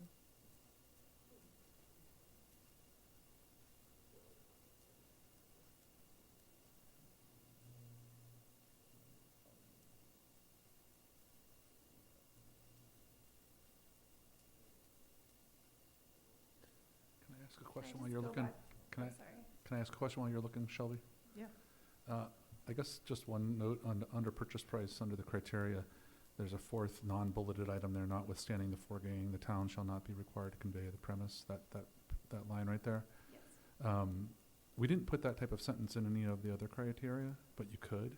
So I'm just wondering if it's necessary, because I believe earlier on in the document, it already states that we're not required to convey the premise. It's throughout the document in multiple places, but sometimes when you go through this type of process, it's expected that the highest price would get it, so it's just a reaffirmation Reminder. related to the highest price. Any reason why we might want to put that same type of statement in each one of the criteria sections, to say, even if you have the comparative evaluation, just because you get the most highly advantageous, you're not going to necessarily be awarded? I'm just saying, if we're setting a standard for one, we should probably put them in all. I just wanted to respond to, we wouldn't have bidders go to the business one-stop, because that's the town answering questions and responding without, so they would have to go through the process of Okay. just as they could at some point, as part of their due diligence after they were awarded, have discussions, and they can certainly look at all of our documents online related to the property.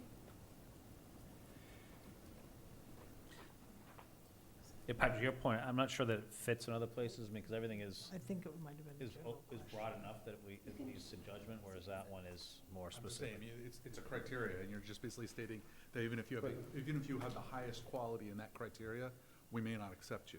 That statement's in one, just not all of them. So, Right, but I'm okay if it doesn't. I'm Yeah, just saying, yeah, if it would be it's more- consistency, say, you could do that. No, the applicant generally says that for any reason we cannot Yes. award. Right. But since so many government RFPs Municipal. are strictly Highest bidder. highest bid, Highest qualified reiterated here just reemphasizes that. Sure. You know, we welcome a lot of money, but there are some other considerations Sure. that are significant. I'm okay. Okay. So Shelby, are It's not you, a lot of money, though. Shelby, are you done with that piece? I think so, yeah. Okay, so Christie, back to you, but otherwise I'm gonna move us along. Yeah, so I guess if there's other comments, we're trying to get this in better shape finalized, and then can send it out, and then if you all have a lot of changes. For now, let's remove the public benefit, and if someone comes through with a better idea, let's put it in there, but if we don't see it for the next final draft, just remove it.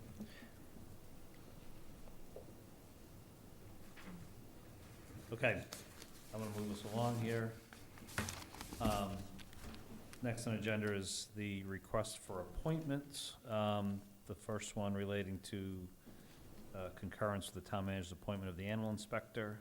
Christie, I'll turn to you. Would you like a motion? This is just an annual appointment of Melinda and also the animal inspector in Grafton. Shrewsbury, sorry. Because we have that IMA, the intermunicipal agreement, where we cover each other. Someone want to make a motion? I move to concur with the town manager's appointment of Melinda McKendrick as the primary animal inspector and Keith Elms as the backup animal inspector for a term to run from May 1st, 2022 to April 30th, 2023. Is there a second? Second? I have a question, I'll open up for others. Is there a reason, there probably is, maybe by our intermunicipal agreement, that it goes from, or is it a state law that it goes from May to April? So state requires it to be that time frame. It's weird, okay. It's weird. Okay. That answered my question. Any other questions or comments? Okay, all those in favor? It's 5-0, 5 being present. The next one is related to the appointment of Jonathan Rappaport to the Senior Disabled Taxation Relief Committee. I move to appoint Jonathan Rappaport to the Senior Disabled Taxation Relief Committee for an indefinite term. Just so that everybody knows, I did send a memo out to the Diversity and Inclusion Committee, Action Transportation Safety Committee, Senior Disabled Taxation Relief Committee, and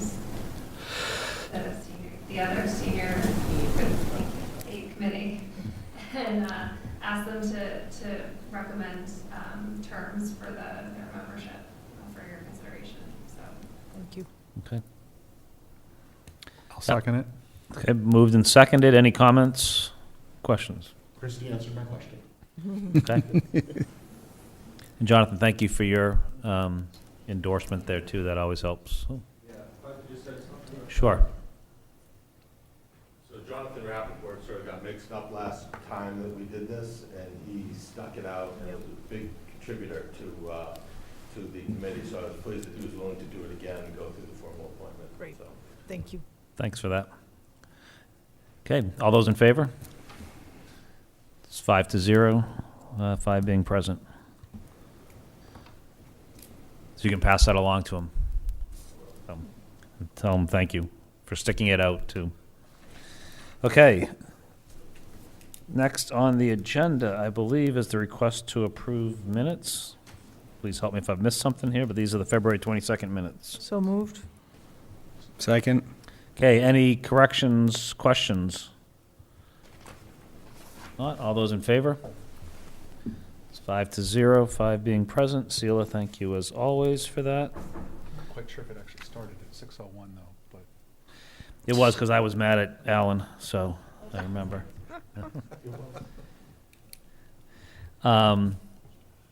Okay, issues and correspondence of the Select Board. Patrick, you go first. I have nothing this week. Okay, Alan, you go next. I said my piece during open forum and appreciate that opportunity, so nothing this week. Shelby, I have a few things. perfect. All right, not as long as town meeting, I hope. No, just kidding, just kidding. First of all, I want to thank Sheila. I know you were very involved, but I'm sure there were many others in pulling together the town's annual report on behalf of, I know you're working with many boards and committees and departments, and I want to thank everyone for who contributed to that report. For anyone who is interested in what happens in town government, volunteer boards and paid staff, it really is a pretty interesting read. And I would encourage folks to take a look at that. I believe there are copies available in the town clerk's office, and they're free. So there you go. Some more interesting than others, too. Yeah. Some are better writers than others. There's So. some interesting plots and a lot of good characters. Yes. I also want to, thank everyone for their participation in town meeting. I'm sure you guys would echo that. Obviously, the residents, I thought our moderator did an amazing job, and I know Christy had already mentioned he'll come back at some point and, offer his thoughts and, get our feedback. I thought he did an amazing job, and it was great to see some new faces and hear new voices, and to see the participation level. I know it was long, but I want to thank everyone for that. And obviously Westborough TV and the IT team, Steve Masciarelli, et cetera. I want to point out, this was pointed out at town meeting, but I want to stress that the Town Seal Review Committee still has their survey out. You can go to Boards and Committee on our website, click on that committee, and right there you'll see that they have a brief survey. It will be available until March 31st. And it's a great opportunity to provide your thoughts as to the future of our town seal. You going to talk about the library survey? I wasn't going to, so go. Oh, okay, go well, ahead. the library is also, has an open survey right now as Right, well. correct, yeah. They're, as they move forward with their project, or hope to move forward with the renovation project, there's a survey there, and it just takes a few minutes, so certainly a service I know we all value, and I would encourage folks to complete that. And I think that's all I have for now. No, thank you for the reminder. I'd forgotten about the library survey. Wait, No, go ahead. I just want to remind everyone, public included, about the participation in the cable hearing, the public hearing. Monday night. Yes. So if you can come, My please calendar. come. I can't stress enough, I think we all know the value that Westborough TV brings, certainly through the government channels and bringing us to the public, but on all the other channels that they offer in the services. It's it's, when many people are cutting the cord, it's something that we really, I think, need to focus on and hold dear, because there's not enough of that local news and information going out. So, my opinion. Thanks. Sean? Oh, thank you. Just one thing. Yes, a town meeting this past weekend was tremendous, and I think an excellent example of just people's commitment to the town. The one group that was critical to that is the Advisory Finance Committee. And if you were there, you know they do a lot of work and give their opinion on every article and on the budget. And it's my understanding that there are going to be openings on that committee. And it is, as I said, critical to this town. If anybody is interested in getting involved with the town, please reach out to John Arnold or to the town manager, and we'll get you in touch with someone. Thank you. That's it. Great. I just had two things. Just a reminder on the Hometown Heroes banner. It sounds like it's getting close to being sold out for their first round, but I think there's still opportunity, folks, through the Veterans Office. So if folks want to participate in that, they will be getting ready to move on that as well. And it was good to hear the process they're going through. So I encourage people to do that. And I want to echo as well the many thanks for everybody, and we'll forget folks there for town meeting, but it was a long day, but I think it was worthwhile. It was, again, showed the character of the community, just tremendous moderating by our moderator, and to really keep things in control, remind people of the protocols and what we expect as a town. But I just thought everyone did a phenomenal job there. Just one thing I I guess a pet peeve I'll bring up was there was some comments about certain elected being apolitical and others more political. I think personally I take it very seriously in this town. That one of the things I love about it is that I think every elected office, and I think Select Board Member Edinburgh even said it, I mean, there is no RD's eyes or whatever next to people's names when we run in the town office. It's always been, and I hope it always stays the way that it's about people that care about Westborough and doing the best for Westborough, and that everybody keeps it as apolitical and not political. And I think that we do. So that was just the one piece that I guess stuck in the back of my head as bothersome, but I do think that is something that is valued in this town. I have always appreciated it, and I keep it fresh in my mind. There are things happening nationally, statewide, et cetera, but for this town, it's all about people stepping up, and whether it's elected or volunteer committees, whatever, people are doing it really with one purpose in mind. It's to make Westborough the best place that it can be. So keep that going, Westborough. So thank you. Executive session, we need the motion to move into executive session. I asked my vice chair to do that. 1 second. All right. We're getting you prepped for this, I should. Yeah. Let me see. It's right here at the end, isn't it? Okay. I move to enter into an executive session under Mass General Law 30A, Section 21A3, to discuss strategy with respect to collective bargaining with all town and school unions, under Mass General Law 30A, Section 21A7, to act under the authority of the board to approve executive session meeting minutes of February 22nd, 2022.